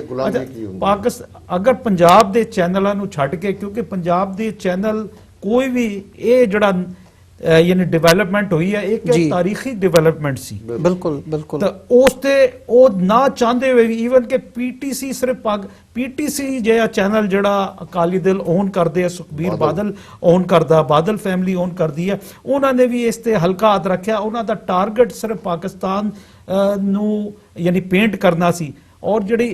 ਔਰ ਨਾਲੇ ਉਹਨਾਂ ਨੇ ਆਪਣੇ ਪ੍ਰੋਗਰਾਮਾਂ ਦੇ ਅੰਦਰ ਅਗਰ ਉਹਨਾਂ ਦੇ ਤੁਸੀਂ ਟਾਕ ਸ਼ੋ ਦੇਖੋ, ਅਬ ਤੱਕ ਦੇ NDTV ਦੇ ਦੂਸਰਾ ਰਿਪਬਲਿਕ, ਮੈਂ ਸਮਝਦਾ ਕਿ ਰਿਪਬਲਿਕ ਜਿਹੜਾ ਹੈ ਐਕਸਟ੍ਰੀਮ ਰਾਈਟਰਸ, ਔਰ ਮੈਂ ਸਮਝਦਾ ਕਿ ਉਹ ਇਸ ਕਿਸਮ ਦੇ ਕਲੀਅਰ ਮਾਈਨੋਰਿਟੀਜ਼ ਦੇ ਅੰਦਰ ਇਹ ਯਾਨੀ ਜ਼ਿਹਨਾਂ ਦੇ ਅੰਦਰ ਬਿਠਾਇਆ ਜਾ ਰਿਹਾ ਹੈ ਕਿ ਅਗਰ ਤੁਸੀਂ ਸਾਡੀ ਮਾਸ ਮੈਜੋਰਿਟੀ ਦੀ ਗੱਲ ਨਹੀਂ ਮੰਨੀ ਤੇ ਇਹ ਜਿਹੜੇ ਚੁੱਪਾਂ ਇਸ ਵੇਲੇ ਇਹ ਜਿਹੜੇ ਇਲੈਕਸ਼ਨ ਮੱਧ ਪ੍ਰਦੇਸ਼ ਦੇ ਅੰਦਰ ਹੋ ਗਿਆ ਤੇ ਰਾਜਸਥਾਨ ਦੇ, ਇਸ ਕਰਕੇ ਇਹ ਦੋਵੇਂ ਵੱਡੀ ਜਮਾਤਾਂ ਕਾਂਗਰਸ ਤੇ BJP ਇਹਨੂੰ ਹਥਿਆਰ ਨਹੀਂ ਬਣਾ ਰਹੇ।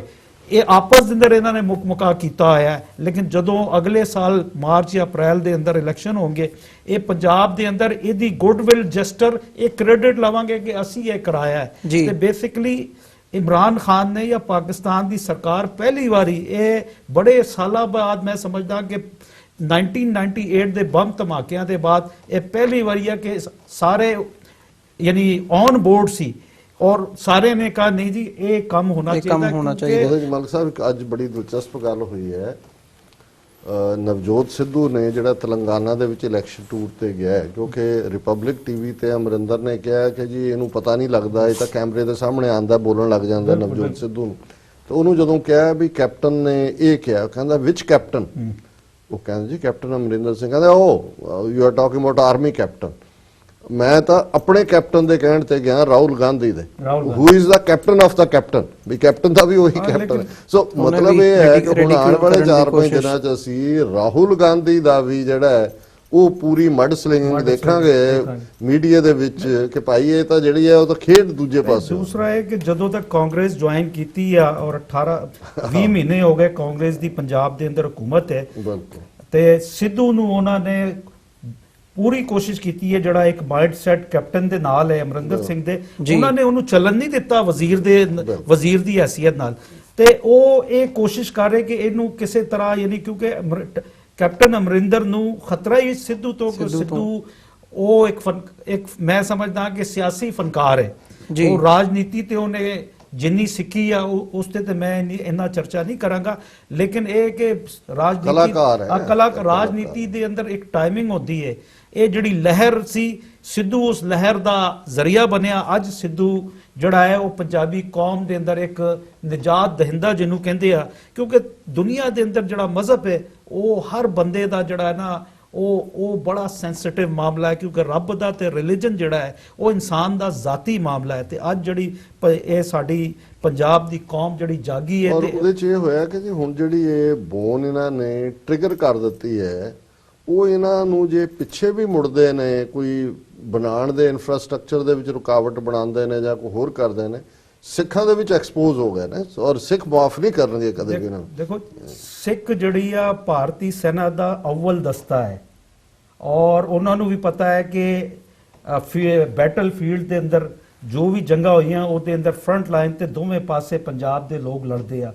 ਤੇ ਅਗਰ ਉਹਨਾਂ ਕੋਲ ਸਿੱਖ ਜਿਹੀ ਬਹਾਦਰ ਕੌਮ ਇੰਡੀਅਨ ਦੇ ਅੰਦਰ ਹੋਰ ਹੁੰਦੀ, ਮੈਂ ਨਹੀਂ ਸਮਝਦਾ ਸੀ ਕਿ ਉਹ ਯਾਨੀ ਉਹ ਬਿਲਕੁਲ ਪੁਆਇੰਟ ਆਫ ਨੇਲ ਤੇ ਆ ਗਏ ਸੀ। ਹੁਣ ਉਹਨਾਂ ਦੇ ਨਸਲ ਸੀ ਕਿ ਉਹ ਨਾ ਉਹਨੂੰ ਨਿਕਲ ਸਕਦੇ ਸੀ ਨਾ ਛੱਡ ਸਕਦੇ ਸੀ। ਮਨਕ ਸਾਹਿਬ, ਇਹਦੇ ਚ ਕਿਉਂਕਿ ਤੁਸੀਂ ਵੀ ਇੰਟਰਨੈਸ਼ਨਲ ਕਮੈਂਟੇਟਰ ਹੋ, ਇੱਕ ਜਿਹੜਾ ਇਹਦਾ ਇੰਟਰਨੈਸ਼ਨਲ ਨੁਆਂਸ ਹੈ, ਅਮਰੀਕਾ ਨਿਕਲ ਰਿਹਾ ਅਫਗਾਨਿਸਤਾਨ ਚੋਂ, ਚੀਨ ਪਾਕਿਸਤਾਨ ਦੀ ਦੋਸਤੀ ਪਹਿਲਾਂ ਹੀ ਜਿਹਨੂੰ ਕਹਿੰਦੇ ਨੇ ਪਹਾੜਾਂ ਤੋਂ ਉੱਚੀ ਸਮੁੰਦਰ ਤੋਂ ਡੂੰਘੀ, ਰਸ਼ੀਆ ਔਰ ਚੀਨ ਵੀ ਨੇੜੇ ਆਏ ਨੇ, ਸਿੱਖ ਪੰਜਾਬ ਜਿਹੜਾ ਹੈ ਇੰਡੀਅਨ ਆਕੂਪਾਈਡ, ਅਸੀਂ ਇੰਟਰਨੈਸ਼ਨਲ ਬਾਰਡਰ ਤੇ ਬੈਠੇ ਹਾਂ। ਹੁਣ ਇਸ ਸਾਰੇ ਮੂਵ ਦੇ ਨਾਲ ਅਸੀਂ ਈਵਨ ਜਿਹੜੀ ਇੰਟਰਨੈਸ਼ਨਲ ਪਾਵਰਸ ਦੀ ਗੇਮ ਉੱਥੇ ਚੱਲ ਰਹੀ ਹੈ, ਉਹਦੇ 'ਚ ਵੀ ਇੱਕ ਫਰੰਟ ਸਾਡਾ ਰੋਲ ਵੀ ਆ ਗਿਆ ਸਿੱਖਾਂ ਦਾ, ਔਰ ਜਿਹੜਾ ਪਾਕਿਸਤਾਨ ਨੇ ਇਹ ਸਾਡੇ ਲਈ ਜੈਸਚਰ ਕੀਤਾ ਹੈ, ਉਹਦੇ ਨਾਲ ਮੈਂ ਸਮਝਦਾ ਲੌਂਗ ਟਰਮ ਜਿਹੜੀਆਂ ਸਿੱਖਾਂ ਦੀਆਂ ਸਿਆਸੀ ਉਮੰਗਾਂ ਨੇ, ਪੋਲੀਟੀਕਲ ਐਸਪੀਰੇਸ਼ਨਸ ਨੇ, ਉਹਨਾਂ ਨੂੰ ਵੀ ਬਲ ਮਿਲਿਆ, ਉਹਨਾਂ ਨੂੰ ਵੀ ਤਾਕਤ ਮਿਲੀ ਹੈ। ਔਰ ਗੱਲ ਜਿਹੜੇ ਇੰਡੀਅਨ ਹਕੂਮਤ ਦਾ ਰੈਟਲ ਹੋਣਾ ਹੈ, ਉਹ ਤਾਂ ਖੁਦ ਚਾਹੁੰਦੇ ਨੇ ਕਿ ਸੈਂਟਰਲ ਏਸ਼ੀਆ ਤੱਕ ਵਪਾਰ ਖੁੱਲੇ, ਜਿਹੜਾ ਕਿ ਪਾਕਿਸਤਾਨ ਨੂੰ ਸੂਟ ਨਹੀਂ ਕਰਦਾ ਹੈ, ਕਿਉਂਕਿ ਉਹਦੇ ਆਪਣੇ ਰੀਜ਼ਨ ਨੇ ਜਿਸ ਕਿਸਮ ਦਾ ਇਹਨਾਂ ਨੇ ਬੇੜਾ ਗਰਕ ਕਰ ਦੇਣਾ ਹੈ। ਲੇਕਿਨ ਉਹ ਇਸ ਬਹਾਨੇ ਦੇ ਨਾਲ ਇਨਫੈਕਟ ਸਿੱਖਾਂ ਦੀਆਂ ਪੋਲੀਟੀਕਲ ਐਸਪੀਰੇਸ਼ਨ ਨੂੰ ਦਬਾਉਣਾ ਚਾਹੁੰਦੇ ਨੇ। ਉਹਨਾਂ ਨੂੰ ਪਤਾ ਹੈ ਵੀ ਕੋਈ ਵੀ ਭਾਵੇਂ ਕਿ ਐਕਸਕਲੂਸਿਵ ਮਜ਼ਹਬੀ ਚੀਜ਼ ਹੈ, ਲੇਕਿਨ ਉਹ ਸਹੇ ਦਾ ਫਿਕਰ ਨਹੀਂ ਹੈ, ਉਹਨਾਂ ਨੂੰ ਪੈਸੇ ਦਾ ਫਿਕਰ ਹੈ ਕਿ ਸਿੱਖ ਇੱਕ ਵਾਰ ਦੋਨੋਂ ਪਾਸੇ ਆਣ ਜਾਣ ਲੱਗ ਗਏ ਤਾਂ ਉਹਨਾਂ ਦੇ ਵਿੱਚ ਫਿਰ ਜਿਹੜਾ ਉਹ ਆਜ਼ਾਦੀ ਦਾ ਇਨਸਟਿੰਕਟ ਜਿਹੜਾ ਆਲਰੇਡੀ ਸਿੱਖ ਆਪਣੀ ਸਟਰਗਲ ਖਾਲਿਸਤਾਨ ਲਈ ਦੁਨੀਆ ਭਰ ਦੇ ਵਿੱਚ ਅੱਜ 5 ਮਿਲੀਅਨ ਸਿੱਖ ਡਾਇਸਪੋਰਾ ਜਿਹੜਾ ਉਹ ਮਜ਼ਬੂਤੀ ਨਾਲ ਖੜਾ ਹੈ, ਉਹਨਾਂ ਨੂੰ ਇਹ ਹੈ ਵੀ ਇਹ ਦੁਬਾਰਾ ਪੰਜਾਬ ਦੇ ਵਿੱਚ ਉਵੇਂ ਹੀ ਜਿਵੇਂ 80ਵਿਆਂ ਦੇ ਵਿੱਚ ਜਿਹੜੀ ਜਨਰੇਸ਼ਨ ਖਲੋਤੀ ਜਿਹਨੂੰ ਇਹਨਾਂ ਨੇ 1 ਲੱਖ ਤੋਂ ਜ਼ਿਆਦਾ ਨਸਲਕੁਸ਼ੀ ਕਰਕੇ ਮਾਰ ਦਿੱਤਾ ਹੈ, ਉਹਨਾਂ ਨੂੰ ਲੱਗਦਾ ਹੈ ਕਿ ਵੀ ਉਹ ਜਿਹੜਾ ਪਾਰਟ ਹੈ ਉਹਨੂੰ ਕਿਵੇਂ ਕਿਲ ਕਰਨਾ ਹੈ ਕਿ ਪੰਜਾਬ ਦੇ ਵਿੱਚ ਦੁਬਾਰਾ ਪੋਲੀਟੀਕਲ ਅਵੇਅਰਨੈਸ ਨਾ ਹੋਵੇ, ਜਿਹੜੀ ਰਿਲੀਜੀਅਸ ਅਵੇਅਰਨੈਸ ਚੱਲ ਰਹੀ ਹੈ। ਇਸ ਤੁਹਾਡੀ ਇਸ ਗੱਲ ਨੂੰ ਇਹਦਾ ਦੂਸਰਾ ਰੁਖ ਇਹ ਦੇਖਦਾ ਕਿ ਪੰਜਾਬ ਦੇ ਅੰਦਰ ਜਿਹੜੀ ਸਰਕਾਰਾਂ ਆਈਆਂ ਉਹਨਾਂ ਨੇ ਅੱਜ ਪੰਜਾਬ ਨੂੰ 3000 ਅਰਬ ਦੇ ਕਰਜ਼ ਦੇ ਥੱਲੇ ਲੈ ਆਇਆ ਜੀ। ਅਗਰ ਤੁਸੀਂ ਦੇਖੋ ਕਿ 10 ਸਾਲ ਅਕਾਲੀ ਦਲ ਦੀ ਹਕੂਮਤ ਰਹੀ ਤੇ ਪੰਜਾਬ ਕਰਜ਼ੇ ਦੇ ਅੰਦਰ ਡੁੱਬਿਆ, ਤੇ ਅਕਾਲੀ ਦਲ ਜਿਹੜੇ ਆ ਉਹਨਾਂ ਨੇ 5 ਸਟਾਰ ਹੋਟਲ ਜੀ, 2000 ਤੋਂ ਜ਼ਿਆਦਾ ਬੱਸਾਂ, ਟੀਵੀ ਚੈਨਲਸ, ਅੱਛਾ ਉਹਨਾਂ ਦੀ ਇੰਪਾਇਰ ਵੱਧਦੀ ਗਈ ਹੈ, ਪੰਜਾਬ ਦੀ ਇੰਪਾਇਰ ਜਿਹੜੀ ਸੀ ਇੱਕ ਆਮ ਆਦਮੀ ਜਿਹੜਾ ਉਹ ਥੱਲੇ ਜਾਂਦੀ ਗਈ ਹੈ।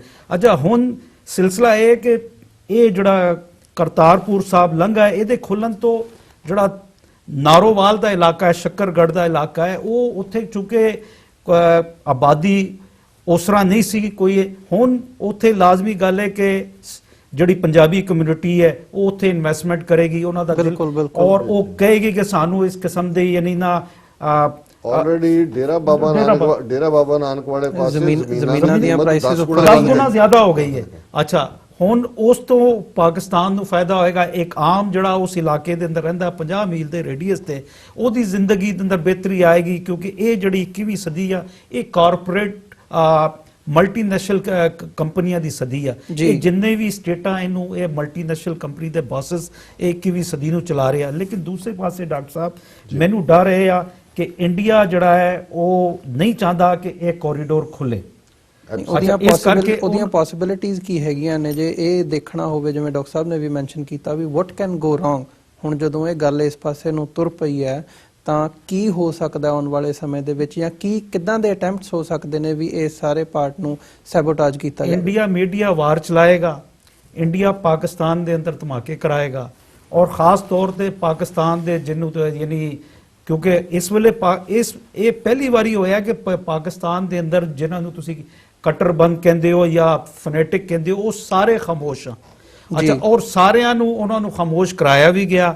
ਔਰ ਦੂਸਰਾ ਹੈ ਕਿ ਉਹਨਾਂ ਦੇ ਕੋਲ ਵੀ ਇਹ ਨਰਮ ਗੋਸ਼ਾ ਸੀ ਨਹੀਂ ਕਿ ਇਹ ਜਿਹੜਾ ਇਹ ਕਰਤਾਰਪੁਰ ਸਾਹਿਬ ਦਾ ਜਿਹੜਾ ਬੜਾ ਇਨਸਾਨੀ ਤੇ ਰਿਲੀਜੀਅਸ ਯਾਨੀ ਮਸਲਾ ਹੈ, ਇੱਕ ਆਬਾਦੀ ਦਾ ਜਿਹੜੀ ਦੁਨੀਆ ਦੇ ਅੰਦਰ ਸੈਕੰਡ ਲਾਰਜੈਸਟ ਤੇਜ਼ੀ ਨਾਲ ਇਸਲਾਮ ਦੇ ਬਾਅਦ ਅਗਰ ਤੁਸੀਂ ਦੇਖੋ ਤੇ ਸਿੱਖੀਜ਼ਮ ਜਿਹੜਾ ਦੁਨੀਆ ਦੇ ਅੰਦਰ ਫੈਲ ਰਿਹਾ ਹੈ, ਤੇ ਉਹ ਹੁਣ ਉੱਥੇ ਟੈਰਰਿਜ਼ਮ ਕਰਾਏਗਾ। ਮੀਡੀਆ ਵਾਰ ਦੇ ਜ਼ਰੀਏ ਗ੍ਰੇਟਰ ਪੰਜਾਬ ਦੀ ਗੱਲ ਕਰੇਗਾ, ਔਰ ਉਹ ਕੋਸ਼ਿਸ਼ ਇਹ ਹੋਏਗੀ ਕਿ ਪਾਕਿਸਤਾਨ ਦੇ ਜਿਹੜੇ 22 ਕਰੋੜ ਆਵਾਮ ਆ ਉਹਨਾਂ ਨੂੰ ਇਹ ਬਾਵਰ ਕਰਾਇਆ ਜਾਏ ਕਿ ਇਹ ਜਿਹੜੀ ਜ਼ਮੀਨ ਹੈ ਤੁਹਾਡੇ ਹੱਥੋਂ ਚਲੀ ਜਾਏਗੀ। ਹਾਲਾਂਕਿ ਅਗਰ ਇੰਡੀਆ ਇਹ ਇਲਾਕਾ ਖੋ ਸਕਦਾ 3 ਕਿਲੋਮੀਟਰ ਜਿੱਦਾਂ ਉਹਨਾਂ ਨੇ ਗੱਲ ਕੀਤੀ ਚੈਨਲਾਂ ਦੇ ਅੰਦਰ ਬਹਿ ਕੇ, ਬਲਕਿ ਕੁਝ ਸਰਦਾਰ ਐਨਾਲਿਸਟ ਨੂੰ ਬਿਠਾ ਕੇ ਉਹਨਾਂ ਨੇ ਕਿ ਇਹ 3 ਕਿਲੋਮੀਟਰ ਹੈ। ਜੀ, ਔਰ ਮੈਂ ਤੁਹਾਨੂੰ ਤੁਹਾਡੀ ਗੱਲ ਦੀ ਅੱਗੋਂ ਤਾਇਦ ਮਜ਼ੀਦ ਦੋਨੋਂ ਵਾਰੀ ਕਰਦਾ।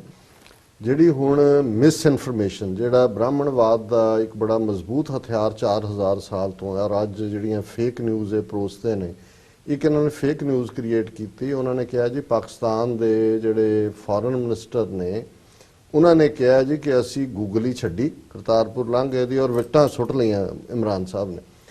ਹੁਣ ਨਾ ਤਾਂ ਇਹ ਜਿਹੜਾ ਪਾਰਟ ਉਹਨਾਂ ਦੀ ਸਟੇਟਮੈਂਟ ਦਾ ਕਿਸੇ ਪਾਕਿਸਤਾਨੀ ਚੈਨਲ ਨੇ ਪਲੇ ਕੀਤਾ ਹੈ ਹੀ ਨਹੀਂ, ਨਾ ਹੀ ਕਿਤੇ ਹੋਰ ਹੈ।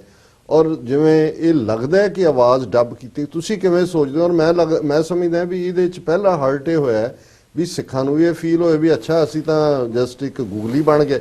ਔਰ ਇੰਟਰਨੈਸ਼ਨਲ ਵੀ ਇਹ ਦੱਸਣ ਲਈ ਹੈ ਕਿ ਜੀ ਪਾਕਿਸਤਾਨ ਕੋਈ ਸੀਰੀਅਸ ਨਹੀਂ ਹੈ ਜਿਹੜਾ ਰਿਲੇਸ਼ਨ ਸੁਧਾਰਨ ਦੇ ਲਈ ਭਾਰਤ ਦੇ ਨਾਲ, ਉਹ ਤਾਂ ਗੇਮਾਂ ਖੇਡ ਰਿਹਾ। ਤੁਸੀਂ ਕਿਵੇਂ ਦੇਖਦੇ ਹੋ ਇਸ? ਦੇਖੋ, ਸ਼ਾਹ ਮਹਿਮੂਦ ਕੁਰੈਸ਼ੀ ਦੂਸਰੀ ਵਾਰੀ ਫੋਰਨ ਮਿਨਿਸਟਰ ਬਣਿਆ, ਪਿੱਛੇ ਤਸ਼ਰੀਫ ਲੈ ਆਏ ਸੀ, ਸਾਡੀ ਫੇਸ ਟੂ ਫੇਸ ਬੈਠਕ ਵੀ ਹੋਈ ਹੈ। ਜਦੋਂ ਹਕੂਮਤ ਨਹੀਂ ਬਣੀ ਸੀ ਤਹਿਰੀਕ ਇਨਸਾਫ ਦੀ, ਮੈਂ ਅਮਰੀਕਾ ਦੇ ਅੰਦਰ ਤਹਿਰੀਕ ਇਨਸਾਫ ਦੇ ਬੁਨਿਆਦੀ ਲੋਕਾਂ ਦੇ ਅੰਦਰ ਸੀ। ਜਦੋਂ ਇਹ ਪਾਰਟੀ ਇੱਥੇ ਅਸੀਂ ਤਿੰਕੇ ਤੋਂ ਵੱਡੀ ਕੀਤੀ 2006 ਦੇ ਬਾਅਦ, ਜਦੋਂ ਤਹਿਰੀਕ ਇਨਸਾਫ ਅਮਰੀਕਾ ਦੀ ਬੁਨਿਆਦ ਰੱਖੀ। 2 ਸਾਲ ਪਹਿਲਾਂ ਜਦੋਂ ਆਪੋਜੀਸ਼ਨ ਦੇ ਅੰਦਰ ਸੀ, ਸ਼ਾਹ ਮਹਿਮੂਦ ਕੁਰੈਸ਼ੀ ਮੁਲਤਾਨ ਦੇ ਬਹੁਤ ਹੀ ਮਜ਼ਹਬੀ ਘਰਾਣੇ ਦੇ ਖੁਦ ਪੀਰ ਹਨ। ਔਰ ਇਹ ਜਦੋਂ ਪੀਰ ਦੀ ਗੱਲ ਆਈ ਤੇ ਬਾਬਾ ਗੁਰੂ ਨਾਨਕ ਦੇਵ ਜੀ ਉਹ ਸਾਡੇ ਪੀਰ ਆ। ਪਾਕਿਸਤਾਨ ਦੇ ਅੰਦਰ ਉਹਨਾਂ ਦੀ ਉਸੇ ਤਰ੍ਹਾਂ ਇੱਜ਼ਤ ਔਰ ਅਕੀਦਤ ਹੈ ਜਿਸ ਤਰ੍ਹਾਂ। ਔਰ ਮੈਂ ਉਹਦੀ ਤੁਹਾਨੂੰ ਦੱਸ ਦਿਆਂ, ਮੁਲਤਾਨ ਦੇ ਨਾਲ ਪਾਕਪਟਨ ਬਾਬਾ ਫਰੀਦ ਸਿੱਖੀ ਦਾ ਬੜਾ, ਗੁਰੂ ਗ੍ਰੰਥ ਸਾਹਿਬ ਚ ਉਹਨਾਂ ਦੀ ਬਾਣੀ ਹੈ। ਔਰ ਗੁਰੂ ਨਾਨਕ ਸਾਹਿਬ ਜਦੋਂ ਮੁਲਤਾਨ ਵਿਜ਼ਿਟ ਕਰਦੇ ਨੇ, ਭਾਈ ਗੁਰਦਾਸ ਸਾਡੇ ਬੜੇ ਵੱਡੇ ਸਕਾਲਰ ਹੋਏ ਨੇ, ਉਹਨਾਂ ਨੇ ਇਹ ਕਿਹਾ ਕਿ ਮੇਲਿਓਂ ਬਾਬਾ ਉੱਠਿਆ ਮੁਲਤਾਨੇ ਦੀ ਜ਼ਿਆਰਤ ਜਾਈ, ਅੱਗੋਂ ਪੀਰ ਮੁਲਤਾਨ ਦੇ ਦੁੱਧ ਕਟੋਰਾ ਭਰ ਲੈ ਆਈ, ਬਾਬੇ ਕੱਢ ਕਰ ਬਗਲ ਤੇ ਚਮੇਲੀ ਦੁੱਧ ਵਿੱਚ ਰਲਾਈ, ਜਿਉਂ ਸਾਗਰ ਵਿੱਚ ਗੰਗ ਸਮਾਈ। ਔਰ ਮੁਲਤਾਨ ਦੇ ਪੀਰਾਂ ਨੇ ਅੱਗੋਂ ਬਾਹਰ ਆ ਕੇ ਇੱਕ ਦੁੱਧ ਦਾ ਪਿਆਲਾ ਅੱਗੇ ਲਿਆ ਕੇ, ਜਿਹੜਾ ਉਹਨਾਂ ਦਾ ਸੂਫੀਆਨਾ ਅੰਦਾਜ਼ ਸੀ ਕਿ ਜੀ ਇਹ ਤਾਂ ਆਲਰੇਡੀ ਸ਼ਹਿਰ ਪੀਰਾਂ ਨਾਲ ਭਰਿਆ ਹੋਇਆ, ਤੇ ਗੁਰੂ ਸਾਹਿਬ ਨੇ ਉੱਤੇ ਚਮੇਲੀ ਦਾ ਫੁੱਲ ਟਿਕਾ ਕੇ ਕਿਹਾ ਵੀ ਫਕੀਰ ਖੁਸ਼ਬੂ ਨੇ ਔਰ ਉਹ ਹਰ ਥਾਂ ਫੈਲਣ ਵਾਲੇ ਨੇ। ਸੋ ਪਾਕਪਟਨ ਦੇ ਨਾਲ, ਮੁਲਤਾਨ ਨਾਲ, ਸੂਫੀ ਇਸਲਾਮ ਨਾਲ ਸਿੱਖੀ ਦਾ ਉਹਦੀ ਵਜ੍ਹਾ ਹੈ ਕਿ ਸਿੱਖ ਤੇ ਮੁਸਲਮਾਨ ਤੌਹੀਦ ਦੀ ਲੜੀ ਦੇ ਅੰਦਰ ਇੱਕ ਰੱਬ ਨੂੰ ਮੰਨਣ ਵਾਲੇ ਲੋਕ। ਜੀ ਬਿਲਕੁਲ। ਅੱਛਾ, ਦੂਸਰਾ ਇਹ ਜਿਹੜਾ ਸ਼ਾਹ ਮਹਿਮੂਦ ਕੁਰੈਸ਼ੀ ਦੀ ਇਹ ਜਿਹੜੀ ਵੀਡੀਓ ਸੋਸ਼ਲ ਮੀਡੀਆ ਤੇ ਇੰਡੀਅਨ ਚੈਨਲ ਤੇ ਚੱਲ ਰਹੀ ਹੈ, ਮੈਂ ਇਹ ਸਟੇਟਮੈਂਟ ਕਿਸੇ ਪਾਕਿਸਤਾਨੀ ਚੈਨਲ ਤੇ ਹੈ ਕਿਸੇ ਹੀ ਸੋਸ਼ਲ ਨਹੀਂ। ਮੀਡੀਆ ਤੇ ਨਹੀਂ ਦੇਖੀ। ਮਤਲਬ ਇਹ ਤੇ ਆਵਾਜ਼ create ਕੀਤੀ ਗਈ ਹੈ। ਆਵਾਜ਼ ਕ੍ਰੀਏਟ ਕੀਤੀ ਗਈ ਹੈ ਅੱਜ ਸੋਸ਼ਲ ਮੀਡੀਆ ਦੇ ਅੰਦਰ। ਉਹ ਤੁਹਾਡੇ ਫੋਨ ਦੇ ਅੰਦਰ ਇੰਨੀ ਟੈਕਨੋਲੋਜੀਜ਼ ਆ, ਤੁਸੀਂ ਥੋੜੀ ਜੀ ਅਗਰ ਮਿਹਨਤ ਕਰੋ ਤੇ ਮੇਰੀ ਆਵਾਜ਼ ਦਵਾ ਕਾਲਮ ਲਿਖੇ ਜਾ ਰਹੇ ਨੇ। ਟ੍ਰਿਬਿਊਨ ਨੇ ਅੱਜ ਇੱਕ ਮੁਸਲਮਾਨ ਨਾਂ ਵਾਲੇ ਲੈਫਟੀਨੈਂਟ ਜਨਰਲ ਜੰਮੂ ਕਸ਼ਮੀਰ ਦੇ ਦਾ ਕਾਲਮ ਕਿ ਜੀ they just played a googly and all ਕਰਕੇ ਆਲਰੇਡੀ ਉਹਨਾਂ ਨੇ ਆਪਣਾ ਕੰਮ ਸ਼ੁਰੂ ਕਰ ਦਿੱਤਾ। ਔਰ ਇਹ ਮੈਂ ਜਿਹੜੀ ਗੱਲ ਕੀਤੀ ਸੀ ਨਾ ਕਿ ਮੀਡੀਆ ਵਾਰ, ਇਹ ਮੀਡੀਆ ਵਾਰ ਹੋਣੀ ਆ ਕਿ ਕਿਉਂਕਿ ਜਿਹੜੀ ਇੰਡੀਆ ਦੀ ਕੇਂਦਰ ਸਰਕਾਰਾਂ ਚਾਹੇ ਜਿਹਦੀ ਵੀ ਆਣੀਆਂ, ਉਹਨਾਂ ਨੇ ਕਦੀ ਖੁਆਇਸ਼ ਨਹੀਂ ਆ ਕਿ ਪੰਜਾਬ ਦੇ ਲੋਕ ਜਿਹੜੇ ਆ ਖੁਸ਼ਹਾਲ ਹੋ ਜਾਣ। ਪੰਜਾਬ ਦੇ ਲੋਕ ਜਿਹੜੇ ਆ ਉਹ ਉਹਨਾਂ ਦੇ, ਕਿਉਂਕਿ ਦੇਖੋ ਇੱਥੇ ਅਗਰ ਜੋੜਿਆ ਜਾਏ ਤੇ ਪਾਕਿਸਤਾਨ ਦੇ ਪੰਜਾਬ ਦੀ ਆਬਾਦੀ 12 ਤੋਂ 13 ਕਰੋੜ ਪੰਜਾਬੀ ਉੱਥੇ ਰਹਿੰਦੇ ਆ ਜੀ। ਅੱਛਾ, ਅਗਰ ਇਹ ਬਾਰਡਰ ਖੁੱਲ ਗਏ ਤੇ ਬਾਰਡਰ ਇਹ ਲਚਕ ਪੈਦਾ ਹੋ ਗਈ ਔਰ ਆਣਾ ਜਾਣਾ ਇਸ ਤਰ੍ਹਾਂ ਖੁੱਲਾ ਹੋ ਗਿਆ, ਜਿਸ ਤਰ੍ਹਾਂ ਅਮਰੀਕਾ ਤੇ ਕੈਨੇਡਾ ਦਾ ਤੁਸੀਂ ਬਾਰਡਰ ਦੇਖਦੇ ਹੋ, ਕੋਈ ਪੁੱਛਦਾ ਹੀ ਨਹੀਂ ਆ। ਅਗਰ ਇਹ ਹੋ ਗਿਆ, ਉਸ ਤੋਂ ਕੀ ਹੋਏਗਾ ਕਿ ਕਿਉਂਕਿ ਤੁਹਾਡਾ ਰਹਿਣਾ ਸਹਿਣਾ ਇੱਕ ਹੈ, ਤੁਸੀਂ ਸੋਚਦੇ ਇੱਕੋ ਜਿਹੇ ਹੋ, ਤੁਸੀਂ ਅੱਗੇ ਖੈਰਾਤ ਤੇ ਮਦਦ ਕਰਨ ਦੇ ਅੰਦਰ ਦੋਵੇਂ ਪੰਜਾਬ ਦੇ ਲੋਕ ਜਿਹੜੇ ਆ ਉਹ ਅੱਗੇ ਆਂਦੇ। ਇੱਥੇ ਤੁਸੀਂ ਦੇਖ ਲਓ ਲੱਤਾਂ ਵੀ ਇੱਕੋ ਤਰ੍ਹਾਂ ਖਿੱਚਦੇ। ਉਹ ਤੇ ਫਿਰ ਉਹ ਜਿਹੜਾ ਅੰਗਰੇਜ਼ ਕੁਝ ਚੀਜ਼ਾਂ ਸਾਨੂੰ ਦੇ ਕੇ ਗਿਆ ਸੀ, ਅਸੀਂ ਉਹਦੇ ਵਿੱਚੋਂ ਕੁਝ ਚੀਜ਼ਾਂ ਨਾਲ ਨਹੀਂ ਗੱਲ ਨਹੀਂ। ਇਹ ਪੰਜਾਂ ਦਰਿਆਵਾਂ ਦੇ ਪਾਣੀ ਦੀ ਖਸਲਤ ਵੀ ਹੈ। ਪਾਣੀ ਤੇ ਮਿੱਠਾ ਸੀ, ਅਸੀਂ ਉਹਨੂੰ ਉਹਦੇ ਅੰਦਰ ਹੀ ਉਹਦੇ ਬਿਨਾਂ ਸਵਾਦ ਵੀ ਨਹੀਂ ਨਾ ਆਉਂਦਾ ਵੀ ਜਦੋਂ ਤੱਕ ਤੁਸੀਂ ਲੱਤ ਖਿੱਚੋ। ਲੇਕਿਨ ਇਹ ਮੀਡੀਆ ਵਾਰ ਜਿਹੜੀ ਆ ਇਹ ਚੱਲਣੀ ਹੈ। ਇਹਦੇ ਅੰਦਰ ਇੰਟਰਨੈਸ਼ਨਲ ਪਲੇਅਰ, ਅਗਰ ਤੁਸੀਂ ਕਹੋ ਕਿ ਇਹ ਜਿਹੜਾ ਬੈਕਡੋਰ ਚੈਨਲ ਹੈ ਇਹਦੇ ਅੰਦਰ ਦੁਨੀਆ ਦਾ ਸੁਪਰ ਪਾਵਰ ਸ਼ਾਮਿਲ ਨਹੀਂ ਸੀ, ਤੇ ਮੈਂ ਨਹੀਂ ਸਮਝਦਾ ਅਮਰੀਕਾ ਦੀ ਆਸ਼ੀਰਵਾਦ ਇਹਦੇ ਅੰਦਰ ਹੈ ਸੀ, ਕਿਉਂਕਿ ਅਮਰੀਕਾ ਦੁਨੀਆ ਦੇ ਅੰਦਰ ਟਾਈਮ ਦੇ ਹਿਸਾਬ ਨਾਲ ਪਿੱਛੇ ਹੈ, ਲੇਕਿਨ ਗਾਂ ਦੀ ਖਬਰ ਰੱਖਦਾ 50 ਸਾਲ ਅੱਗੇ ਕੀ ਹੋਣਾ ਹੈ ਉਹਦੀ ਵੀ ਖਬਰ ਰੱਖਦਾ ਹੈ। ਤੇ ਅਮਰੀਕਾ ਦਾ ਵੀ ਇਹਦੇ ਅੰਦਰ ਕੁਝ ਪਾਰਟ ਹੈ ਜਿਹੜਾ ਕਿ ਅਗਰ ਸਾਹਮਣੇ ਨਾ ਵੀ ਆਏ ਤੇ ਅਸੀਂ ਇਸ ਗੱਲ ਨੂੰ ਸਮਝਦੇ ਆ। ਲੇਕਿਨ ਇੰਡੀਆ ਦੀ ਸਰਕਾਰ ਜਿਹੜੀ ਆ ਉਹ ਕਦੀ ਨਹੀਂ ਚਾਹੇਗੀ ਕਿ ਕੋਰੀਡੋਰ ਖੁੱਲੇ। ਉਹਦੇ ਵਾਸਤੇ ਉਹਨੇ ਜੋ ਵੀ ਟੈਰਰਿਜ਼ਮ ਤੇ ਨਾਂ ਤੇ ਜਾਂ ਇੰਡੀਆ ਪੰਜਾਬ ਦੇ ਅੰਦਰ ਅੰਮ੍ਰਿਤਸਰ ਦੇ ਅੰਦਰ ਧਮਾਕੇ ਕਰਕੇ, ਸਾਡੇ ਇੱਕ ਟੀਵੀ 84 ਦੇ ਵਿਊਅਰ ਨੇ ਕਿਹਾ ਸੀ ਦਾ ਡੈਵਲ ਲਾਈਜ਼ ਇਨ ਦਾ ਡੀਟੇਲਸ, ਕਿ ਜਦੋਂ ਡੀਟੇਲਸ ਵਰਕਆਊਟ ਹੋਣਗੀਆਂ ਫਿਰ ਇਹਨਾਂ ਦਾ ਸ਼ੈਤਾਨ ਬਾਹਰ ਨਿਕਲੇਗਾ। ਤੇ ਨਾਲੇ ਲੇਕਿਨ ਇਹ ਕਿ ਉਹਨੇ ਪੰਜਾਬ ਦੀ ਜਿਹੜੀ ਆਵਾਮ ਹੈ ਉਹਨਾਂ ਨੂੰ ਜਾਗਰੂਕ ਹੋਣਾ ਚਾਹੀਦਾ, ਉਹਨਾਂ ਨੂੰ ਦੇਖਣਾ ਚਾਹੀਦਾ ਕਿ ਇਹ ਜਿਹੜੀ ਪਾਰਟੀਆਂ ਜਿਨ੍ਹਾਂ ਨੂੰ ਅਸੀਂ 84 ਦੇ ਬਾਅਦ ਅਕਾਲੀ ਦਲ ਜਿਹੜੀ ਆ ਉਹਨੂੰ ਸਭ ਤੇ ਅਗਰ ਦੇਖਿਆ ਜਾਏ ਤੇ ਸਭ ਤੋਂ ਵੱਡਾ ਬੈਨੀਫਿਸ਼ਰੀ ਜਿਹੜਾ ਉੱਪਰ ਕੇ ਆਇਆ ਉਹ ਪ੍ਰਕਾਸ਼ ਸਿੰਘ ਬਾਦਲ ਆਇਆ। ਲੇਕਿਨ ਇਹਨਾਂ ਨੇ ਪੰਜਾਬ ਦੇ ਆਵਾਮ ਨੂੰ ਕੀ ਦਿੱਤਾ? 3000 ਅਰਬ ਦਾ ਇਹਨਾਂ ਨੇ ਕਰਜ਼ਾ ਪੰਜਾਬ ਦੇ ਆਵਾਮ ਦੇ ਥੱਲੇ ਕਰ ਦਿੱਤਾ ਹੈ। ਆਪ ਇਹ ਜਿਹੜੇ ਆ ਦੁਨੀਆ ਦੇ ਅੰਦਰ ਇਹਨਾਂ ਦੀ ਅੰਪਾਇਰਾਂ ਤੇ ਇਹ ਗੱਲ ਕਰਦੇ, ਇੱਕ ਆਮ ਆਦਮੀ ਦੀ ਗੱਲ ਕਰਦੇ ਆ ਜੀ। ਕੈਪਟਨ ਅਮਰਿੰਦਰ ਸਿੰਘ ਨੇ 20 ਮਹੀਨੇ ਦੇ ਅੰਦਰ ਪੰਜਾਬ ਦੀ ਆਵਾਮ ਨੂੰ ਕੀ ਦਿੱਤਾ? ਅਗਰ ਪੰਜਾਬ ਦੀ ਆਵਾਮ ਇਸੇ ਕਿਸਮ ਦੀ ਹਕੂਮਤਾਂ ਨੂੰ ਬਾਰ-ਬਾਰ ਜਿਤਾ ਕੇ ਪੰਜਾਬ ਦੇ ਅੰਦਰ ਲੈ ਕੇ ਆਏਗੀ ਤਾਂ ਫਿਰ ਉਹ ਯਾਨੀ ਕਿਸੇ ਹੋਰ ਨੂੰ ਦੋਸ਼ ਨਹੀਂ ਦੇ ਸਕਦੇ। ਇਹ ਤਾਂ ਅਮਰਿੰਦਰ ਦੇ ਤਾਂ ਪੁਰਖਿਆਂ ਦੀ ਰੀਤ ਹੈ। ਇਹਨਾਂ ਦਾ ਵਡੇਰਾ ਆਲਾ ਅਬਦਾਲੀ ਦੇ ਨਾਲ ਰਲਿਆ ਸੀ, ਇਹਦਾ ਪਿਓ ਦਾਦਾ ਉਹਨਾਂ ਦਾ ਦਾਦਾ ਅੰਗਰੇਜ਼ਾਂ ਦੇ ਕੁੱਤੇ ਸੀ, ਹੁਣ ਇਹ ਹਿੰਦੂ ਤਵੀ ਦਿੱਲੀ ਬਾਦਸ਼ਾਹਾਂ ਦੇ ਕੁੱਤੇ ਨੇ, ਹਿੰਦੂ ਤਵੀਆਂ ਦੇ। ਸਭ ਇੱਕ ਇਹਦੇ ਚ ਹੋਰ ਜਿਹੜਾ ਫੈਕਟਰ ਹੈਗਾ ਉਹ ਹੈਗਾ ਇਲੈਕਸ਼ਨਸ ਦਾ। ਆਉਣ ਵਾਲੇ ਮਹੀਨਿਆਂ ਦੇ ਵਿੱਚ ਭਾਰਤ ਦੇ ਵਿੱਚ ਜਿਹੜੀਆਂ ਲੋਕ ਸਭਾ ਇਲੈਕਸ਼ਨਸ ਨੇ ਉਹ ਹੋਣ ਜਾ ਰਹੀਆਂ ਨੇ ਤੇ ਜਿਹੜੀ ਹਕੂਮਤ ਹੈਗੀ ਆ ਉਹ ਬੀਜੇਪੀ ਕੋਲ ਹੈ। ਸੋ ਬੀਜੇਪੀ ਦੀ ਇਹ ਇੱਕ ਪੋਲਰਾਈਜੇਸ਼ਨ ਦੀ ਨੀਤੀ ਕਹਿ ਲਓ, ਹਿੰਦੂਤਵ ਦਾ ਏਜੰਡਾ ਫੋਲੋ ਕਰ ਰਹੀ ਹੈ। ਉਹਨਾਂ ਨੂੰ ਇਹ ਸੂਟ ਹੀ ਨਹੀਂ ਕਰਦਾ ਹੈਗਾ ਕਿਉਂਕਿ ਸਾਰੀ ਜਿਹੜੀ ਨੈਗੇਟਿਵਿਟੀ ਹੈਗੀ ਆ ਉਸੇ ਦੇ ਨਾਲ ਜੁੜੀ ਹੋਈ ਹੈਗੀ ਆ। ਪਾਕਿਸਤਾਨ ਨੂੰ ਨੈਗੇਟ ਕਰਨਾ, ਟੈਰਰਿਜ਼ਮ ਦੇ ਨਾਲ ਜੋੜਨਾ, ਆ ਹੋ ਗਿਆ, ਇਹ ਹੋ ਗਿਆ। ਸੋ ਕੀ ਉਹਦੇ ਤੇ ਕੀ ਇੰਪੈਕਟ ਪਵੇਗਾ ਜਾਂ ਜਿਹੜਾ ਇਹ ਫੈਕਟਰ ਹੈਗਾ ਇਹਨੂੰ ਤੁਸੀਂ ਕਿਵੇਂ ਦੇਖਦੇ ਹੋ? ਕੀ ਆਉਣ ਵਾਲੇ ਸਮੇਂ ਦੇ ਵਿੱਚ ਇਲੈਕਸ਼ਨਸ ਨੂੰ ਮੁੱਖ ਰੱਖਦਿਆਂ ਹੋਇਆਂ ਜਿਹੜਾ ਹੈਗਾ ਇਹਦੀ ਕੀ ਅਹਿਮੀਅਤ ਹੈਗੀ ਹੈ?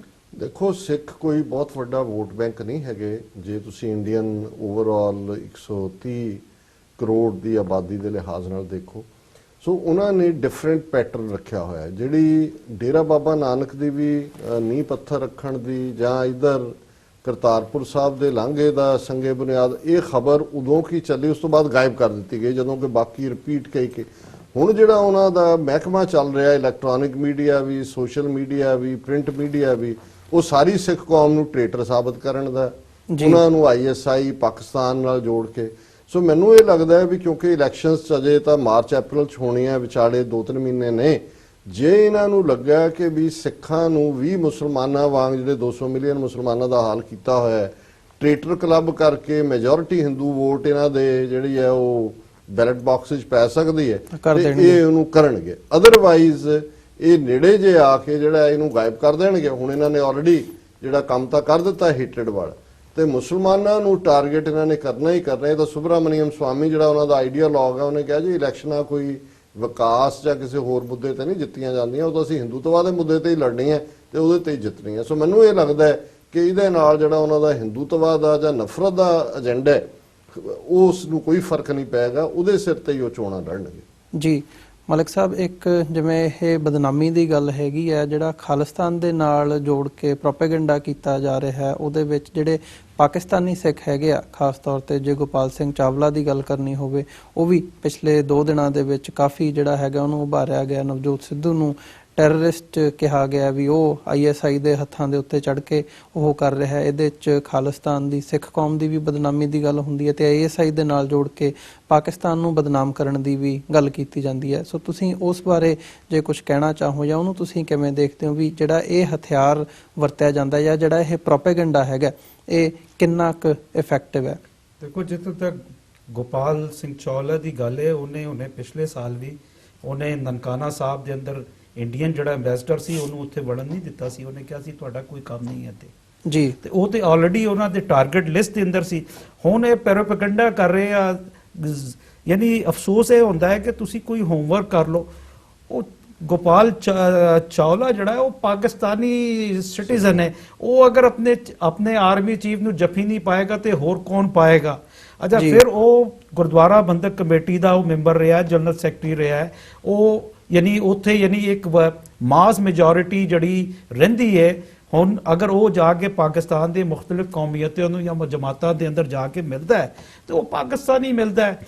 ਹੁਣ ਤੁਸੀਂ ਉਸ ਬੰਦੇ ਨੂੰ ਟਾਰਗੇਟ ਕਰਕੇ ਪੂਰੀ ਪੰਜਾਬੀ ਕੌਮ ਨੂੰ ਤੁਸੀਂ ਕਿ ਯਾਨੀ ਕਹਿ ਦੋ, ਫਿਰ ਖਾਲਿਸਤਾਨ ਦਾ ਜਿੱਥੇ ਤੱਕ ਇਸ਼ੂ ਹੈ ਉਹ ਤੇ ਇਹਨਾਂ ਨੇ ਹਮੇਸ਼ਾ ਤੋਂ ਕੋਸ਼ਿਸ਼ ਕੀਤੀ ਹੈ ਕਿ ਵਿਕਾਊ ਮਾਲ ਆਪਣੇ ਕੋਲ ਲੈਣ, ਔਰ ਵਿਕਾਊ ਮਾਲ ਜਿਹੜਾ ਹੈ ਉਹ ਸਾਡੀ ਕੌਮ ਦੇ ਅੰਦਰ, ਪੰਜਾਬ ਦੀ ਕੌਮ ਦੇ ਅੰਦਰ ਭਰਿਆ ਹੋਇਆ ਹੈ। ਉਹ ਵਿਕਾਊ ਮਾਲ ਲੈ ਕੇ ਉਹ ਉਧਾਰ ਜੀ ਵਿਕ ਜਾਂਦਾ, ਉਧਾਰ ਦੇ ਅੰਦਰ ਵੀ ਮਿਲ ਜਾਂਦਾ ਹੈ। ਹੁਣ ਤੇ ਉਧਾਰ ਚ ਵਿਕ ਜਾਂਦਾ ਨੇ, ਵਿਕ ਵੀ ਜਾਂਦਾ ਹੈ, ਮਿਲ ਵੀ ਜਾਂਦਾ ਹੈ, ਬਲਕਿ ਅੱਜ ਕੱਲ ਤੇ ਇੰਸਟਾਲਮੈਂਟ ਤੇ ਵੀ ਮਿਲ ਜਾਂਦਾ ਹੈ। ਉਹਨਾਂ ਦਾ ਮਕਸਦ ਹੈ ਕਿ ਖਾਲਿਸਤਾਨ ਦੀ ਮੂਵਮੈਂਟ ਨੂੰ ਜਿਹੜਾ ਹੈ ਉਹ ਦੁਨੀਆ ਦੇ ਸਾਹਮਣੇ ਵੀ, ਇੰਟਰਨੈਸ਼ਨਲ ਮੀਡੀਆ ਦੇ ਸਾਹਮਣੇ, ਇੰਟਰਨੈਸ਼ਨਲ ਗਲੋਬਲ ਵਰਲਡ ਦੇ ਸਾਹਮਣੇ ਤੇ ਖੁਦ ਪੰਜਾਬੀਆਂ ਦੇ ਸਾਹਮਣੇ ਇਹ ਦੱਸਿਆ ਜਾਏ ਕਿ ਇਹ ਜਿਹੜੀ ਆ ਟੈਰਰਿਜ਼ਮ ਤੇ ਮਬਨੀ ਆ, ਲੇਕਿਨ ਇਹ ਕਿ ਦੁਨੀਆ ਦੇ ਅੰਦਰ ਤਰੀਕਾਂ ਜਿਹੜੀਆਂ ਉਹ ਸੋਚ ਤੋਂ ਡਿਵੈਲਪ ਹੁੰਦੀਆਂ। ਇਹ ਉਹ ਸੋਚ ਸੀ, ਅਗਰ ਇਹ ਸੋਚ 100 ਸਾਲ ਪਹਿਲੇ ਅਸੀਂ ਅਪਣਾਈ ਨਹੀਂ ਹੁੰਦੀ ਤੇ 47 ਦੇ ਅੰਦਰ ਅੰਗਰੇਜ਼ ਜਿਹੜਾ ਹੈ ਉਹ ਹਿੰਦੁਸਤਾਨ ਛੱਡ ਕੇ ਨਹੀਂ ਜਾਂਦਾ। ਇਸ ਸੋਚ ਦੇ ਪਿੱਛੇ ਇੱਕ ਬਹੁਤ ਵੱਡੀ ਕੁਰਬਾਨੀਆਂ ਹੁੰਦੀਆਂ, ਬਹੁਤ ਇੱਕ ਸੋਚ ਹੁੰਦੀ ਹੈ, ਇੱਕ ਸ਼ਾਇਰ ਹੁੰਦਾ ਹੈ, ਇੱਕ ਇਨਕਲਾਬੀ ਲੀਡਰ ਹੁੰਦਾ ਹੈ, ਇੱਕ ਦਾਨਸ਼ਵਰ ਹੁੰਦਾ ਹੈ ਜਿਹੜਾ ਕਿ ਉਹ ਸੋਚ ਨੂੰ ਪ੍ਰਵਾਨ ਚੜਾਉਂਦਾ ਹੈ ਤੇ ਉਹਦੇ ਪਿੱਛੇ ਹਜ਼ਾਰਾਂ ਲੋਕਾਂ ਦੀ ਕੁਰਬਾਨੀਆਂ ਹੁੰਦੀਆਂ ਜਿਹੜੀਆਂ ਦਿੱਤੀਆਂ ਗਈਆਂ ਖਾਲਿਸਤਾਨ ਤੇ ਕਸ਼ਮੀਰ ਦੇ ਨਾਂ ਤੇ। ਤੇ ਮੈਂ ਸਮਝਦਾ ਕਿ ਜਿਹੜੀ ਤਹਿਰੀਕ ਦੇ ਅੰਦਰ ਲਹੂ ਸ਼ਾਮਿਲ ਹੋ ਜਾਏ, ਅੱਜ ਤੱਕ ਇਨਸਾਨੀ ਤਾਰੀਖ ਦੇ ਅੰਦਰ ਮੈਂ ਨਹੀਂ ਦੇਖਿਆ ਕਿ ਉਹ ਤਹਿਰੀਕਾਂ ਕਦੀ ਨਾਕਾਮ ਹੋਈਆਂ। ਲੇਕਿਨ ਇੰਡੀਆ ਚੂੰਕਿ ਇੰਟਰਨੈਸ਼ਨਲ ਵਰਲਡ ਦੀ ਅੱਖ ਦਾ ਤਾਰਾ ਬਣਿਆ ਹੋਇਆ ਹੈ, ਇਹ ਇਕਨੋਮਿਕਸ ਸੈਂਚਰੀ ਹੈ, ਇਹਦੇ ਅੰਦਰ ਉਹ ਬਹੁਤ ਸਾਰੀ ਜਿੱਥੇ ਮਲਟੀਨੈਸ਼ਨਲ ਕੰਪਨੀਆਂ ਇੰਡੀਆ ਦੇ ਅੰਦਰ ਸਸਤੀ ਜਿਹੜੀ ਲੇਬਰ ਹੈ, ਸਕਿਲ ਲੇਬਰ, ਉਹਦੀ ਵਜ੍ਹਾ ਨਾਲ ਖਾਮੋਸ਼ ਹੋ ਜਾਂਦੀ ਆ। ਇੰਡੀਆ ਦਾ ਜਿਹੜਾ ਮੀਡੀਆ ਹੈ ਉਹ ਉਹਨਾਂ ਨੇ ਯਾਨੀ ਜਿਹੜੇ ਯਹੂਦੀ ਮੀਡੀਆ ਹੈ ਜਿਹਨੇ ਕਿਸ ਤਰ੍ਹਾਂ ਆਪਣੀ ਕੌਮ ਨੂੰ ਪ੍ਰੋਟੈਕਟ ਕੀਤਾ, ਉਹਨਾਂ ਤੋਂ ਇਹ ਸਿੱਖ ਕੇ ਜਿਹੜਾ ਹੈ ਉਹ ਖਾਲਿਸਤਾਨ ਦੀ ਤਹਿਰੀਕ ਨੂੰ ਨੁਕਸਾਨ ਪਹੁੰਚਾਉਣਾ ਚਾਹੁੰਦਾ। ਲੇਕਿਨ ਮੈਂ ਸਮਝਦਾ ਜਿਹੜਾ ਸਿੱਖ ਡਾਇਸਪੋਰਾ ਹੈ ਪੂਰੀ ਦੁਨੀਆ ਦੇ ਅੰਦਰ ਉਹ ਯਾਨੀ ਅੱਜ ਇਸ ਗੱਲ ਤੇ ਇੱਕ ਹੋ ਗਿਆ ਔਰ ਸ਼ਾਇਦ 2020 ਦਾ ਜਿਹੜਾ ਰੈਫਰੈਂਡਮ ਹੈ ਉਹ ਇਸ ਗੱਲ ਦੇ ਮੋਹਰ ਸਾਬਿਤ ਕਰ ਦੇਗਾ ਕਿ ਕੌਮਾਂ ਨੂੰ ਤੁਸੀਂ ਦਬਾ ਨਹੀਂ ਸਕਦੇ। ਜੀ ਬਿਲਕੁਲ, ਸਾਡਾ ਹੁਣ ਸਮਾਂ ਨਹੀਂ ਇਜਾਜ਼ਤ ਦਿੰਦਾ ਕਿ ਅਸੀਂ ਗੱਲਬਾਤ ਨੂੰ ਹੋਰ ਅੱਗੇ ਤੋਰੀਏ। ਮੈਂ ਅੰਤ ਦੇ ਵਿੱਚ, ਤੁਸੀਂ ਪਹਿਲੀ ਵਾਰ ਅੱਜ ਸਾਡੇ ਦਰਸ਼ਕਾਂ ਦੇ ਰੂਬਰੂ ਹੋਏ ਹੋ ਇਸ ਪਲੇਟਫਾਰਮ ਤੋਂ, ਇਸ ਸ਼ੋਅ ਦੇ ਰਾਹੀਂ, ਸੋ ਇੱਕ ਮੈਸੇਜ, ਕਨਕਲੂਡਿੰਗ ਮੈਸੇਜ ਜੋ ਇਸ ਕਰਤਾਰਪੁਰ ਕੋਰੀਡੋਰ ਦੀ ਸਾਰੀ ਡਿਸਕਸ਼ਨ ਨੂੰ ਮੁੱਖ ਰੱਖਦਿਆਂ ਤੁਸੀਂ ਜਿਹੜੀ ਆਵਾਮ, ਜਿਹੜੇ ਲੋਕ ਸਾਨੂੰ ਇਸ ਵਕਤ ਦੇ ਰਹੇ ਉਹਨਾਂ ਨੂੰ ਦੇਣਾ ਚਾਹੋ। ਦੇਖੋ, ਬਾਬਾ ਗੁਰੂ ਨਾਨਕ ਜੀ ਸਾਡੇ ਵਾਸਤੇ ਵੀ ਉਸੇ ਤਰ੍ਹਾਂ ਉਹ ਅਕੀਦਤ ਹੈ ਔਰ ਉਹ ਬੇਸਿਕਲੀ ਉਹਨਾਂ ਦਾ ਜਿਹੜਾ ਕਿਰਸ ਸੀ ਜਾਂ ਉਹਨਾਂ ਨੇ ਜੋ ਵੀ ਪੈਗਾਮ ਦਿੱਤਾ ਜਾਂ ਕੀਰਤਨ ਕੀਤਾ, ਉਹਨਾਂ ਦਾ ਮਕਸਦ ਇਹ ਸੀ ਕਿ ਲੋਕਾਂ ਨੂੰ ਜੋੜਨਾ। ਉਹਨਾਂ ਨੇ ਇਤਿਹਾਦ ਦੀ ਗੱਲ ਕੀਤੀ, ਆਪਸੀ ਭਾਈਚਾਰੇ ਦੀ ਗੱਲ ਕੀਤੀ, ਤੇ ਸਾਨੂੰ ਇਸ ਗੱਲ ਦੇ ਅੰਦਰ ਫਖਰ ਵੀ ਹੈ, ਗਰਵ ਵੀ ਹੈ ਕਿ ਪਾਕਿਸਤਾਨ ਦੇ ਅੰਦਰ 80% ਜਿਹੜੇ ਇਸ ਕਿਸਮ ਦੇ ਯਾਨੀ ਮੁਕਾਮਾਤ ਆ, ਜਾਂ ਨਨਕਾਣਾ ਸਾਹਿਬ ਆ, ਜਾਂ ਕਰਤਾਰਪੁਰ ਸਾਹਿਬ ਹੈ, ਇਹ ਜਿਹੜੇ ਆ ਇਹ ਪਾਕਿਸਤਾਨ ਦੇ ਪੰਜਾਬ ਦੇ ਅੰਦਰ ਆ, ਤੇ ਅਸੀਂ ਹਮੇਸ਼ਾ ਤੋਂ ਉਹਨਾਂ ਦੀ ਹਿਫਾਜ਼ਤ ਕੀਤੀ ਹੈ, ਕਿਉਂਕਿ ਮੈਂ ਸਮਝਦਾ ਕਿ ਰਿਲੀਜਨ ਜਿਹੜਾ ਹੈ ਉਹ ਲੋਕਾਂ ਨੂੰ ਜੋੜਦਾ ਹੈ। ਇਸ ਤੇ ਰਾਜਨੀਤੀ ਨਹੀਂ ਹੋਣੀ ਚਾਹੀਦੀ। ਜੋ ਰਾਜਨੀਤੀ ਪੰਜਾਬ ਦੇ ਅੰਦਰ ਹੋਈ ਜਾਂ ਇੰਡੀਅਨ ਸਰਕਾਰ ਕਰ ਰਹੀ ਹੈ, ਉਹਦਾ ਮਕਸਦ ਸਿਰਫ ਇਸ ਕਰਤਾਰਪੁਰ ਲੰਘਾ ਨੂੰ ਨਾ ਖੋਲਣਾ ਹੈ। ਬਾਕੀ ਉਸ ਤੇ ਬਿਆਨਬਾਜ਼ੀ ਪੰਜਾਬ ਦੇ ਅੰਦਰ ਵੋਟਾਂ ਲੈਣ ਵਾਸਤੇ ਜ਼ਰੂਰ ਇਸ ਤੇ ਬਿਆਨਬਾਜ਼ੀ ਕਰਾਂਗੇ, ਲੇਕਿਨ ਮੈਂ ਸਮਝਦਾ ਕਿ ਬੀਇੰਗ ਪਾਕਿਸਤਾਨੀ ਇਹ ਕੋਰੀਡੋਰ ਖੁੱਲਣਾ ਚਾਹੀਦਾ ਹੈ, ਤੇ ਇਹ ਕੋਰੀਡੋਰ ਖੁੱਲੇਗਾ ਤੇ ਖੁਸ਼ਹਾਲੀ ਦਾ ਕੋਰੀਡੋਰ ਖੁੱਲੇਗਾ, ਮੁਹੱਬਤ ਦਾ ਕੋਰੀਡੋਰ ਖੁੱਲੇਗਾ, ਤੇ ਆਪਸੀ ਭਾਈਚਾਰੇ ਦਾ ਕੋਰੀਡੋਰ ਖੁੱਲੇਗਾ। ਦਿਲਾਂ ਦੇ ਦਰਵਾਜ਼ੇ ਖੁੱਲਣਗੇ। ਤੁਸੀਂ ਇਹਦੇ ਚ ਡਾਕਟਰ ਸਾਹਿਬ ਕਨਕਲੂਡਿੰਗ ਕਮੈਂਟ ਦੇ ਵਿੱਚ ਕੁਝ ਐਡ ਕਰਨਾ ਚਾਹੋ? ਮੈਂ ਸਮਝਦਾ ਵੀ ਮਲਕ ਸਾਹਿਬ ਨੇ ਬਿਲਕੁਲ ਉਹਨਾਂ ਜਜ਼ਬਾਤਾਂ ਦੀ ਤਰਜਮਾਨੀ ਕੀਤੀ ਹੈ ਜਿਹੜੀ ਕਰੋੜਾਂ ਪੰਜਾਬੀ, ਕਰੋੜਾਂ ਸਿੱਖ, ਪਾਕਿਸਤਾਨੀ, ਜਿਨ੍ਹਾਂ ਦੇ ਮਨ 'ਚ 28 ਤਰੀਕ ਤੋਂ ਬਾਅਦ ਜਿਹੜਾ ਇਹ ਹਿਸਟੋਰੀਕਲ ਤਾਰੀਖੀ ਦਿਨ ਬਣਿਆ, ਜਿਹੜੀਆਂ ਫੀਲਿੰਗਸ ਆਈਆਂ ਕਿ ਸਤਿਗੁਰੂ ਰਹਿਮਤ ਕਰਨ, ਗੁਰੂ ਨਾਨਕ ਸਾਹਿਬ ਦੋਨਾਂ ਇਹਨਾਂ ਵਿਚਾਰਧਾਰਾਵਾਂ ਵਾਲੇ ਮੁਲਕਾਂ ਦੇ ਵਿਚਕਾਰ ਬੈਠੇ ਨੇ। ਇੱਧਰ ਕਰਤਾਰਪੁਰ ਸਾਹਿਬ ਹੈ, ਔਰ ਜੇ ਪਾਕਿਸਤਾਨ ਦੀ ਸਰਹੱਦ ਭਾਰਤ ਦੀ ਜਿੱਥੇ ਆ ਕੇ ਟੁੱਟਦੀ ਹੈ ਲਖਪਤ, ਗੁਜਰਾਤ ਸਮੁੰਦਰ 'ਚ, ਉਹਦੇ ਵਿਚਕਾਰ ਵੀ ਸਮੁੰਦਰ ਦੇ ਗੁਰੂ ਨਾਨਕ ਸਾਹਿਬ ਦਾ ਗੁਰਦੁਆਰਾ ਹੈ ਜਿਹੜਾ ਭਾਰਤੀ ਫੌਜ ਦੇ ਕਬਜ਼ੇ 'ਚ ਹੈ।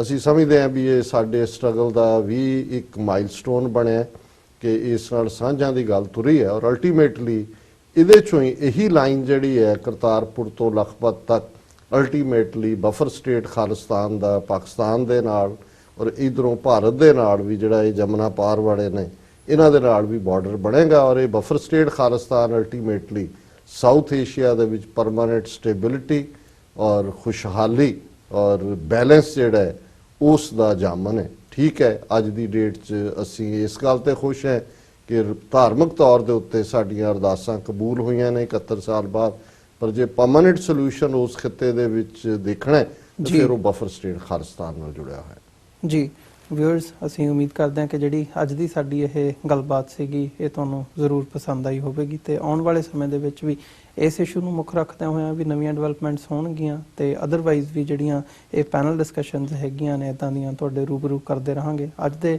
ਸ਼ੋਅ ਦੇ ਵਿੱਚ ਇੱਥੇ ਹੀ ਤੁਹਾਡੇ ਕੋਲੋਂ ਇਜਾਜ਼ਤ ਚਾਹਾਂਗੇ। ਤੁਹਾਡੇ ਦੋਵਾਂ ਦਾ ਵੀ ਬਹੁਤ-ਬਹੁਤ ਧੰਨਵਾਦ, ਤੁਸੀਂ ਆਪਣਾ ਸਮਾਂ ਕੱਢਿਆ ਹੈਗਾ ਤੇ ਸਾਡੇ ਨਾਲ ਵਿਚਾਰਾਂ ਦੀ ਸਾਂਝ ਪਾਈ ਹੈ, ਫਤਿਹ ਦੀ ਸਾਂਝ ਪਾਈ ਹੈ ਅੰਤ ਦੇ ਵਿੱਚ। ਵਾਹਿਗੁਰੂ ਜੀ ਕਾ ਖਾਲਸਾ, ਵਾਹਿਗੁਰੂ ਜੀ ਕੀ ਫਤਿਹ।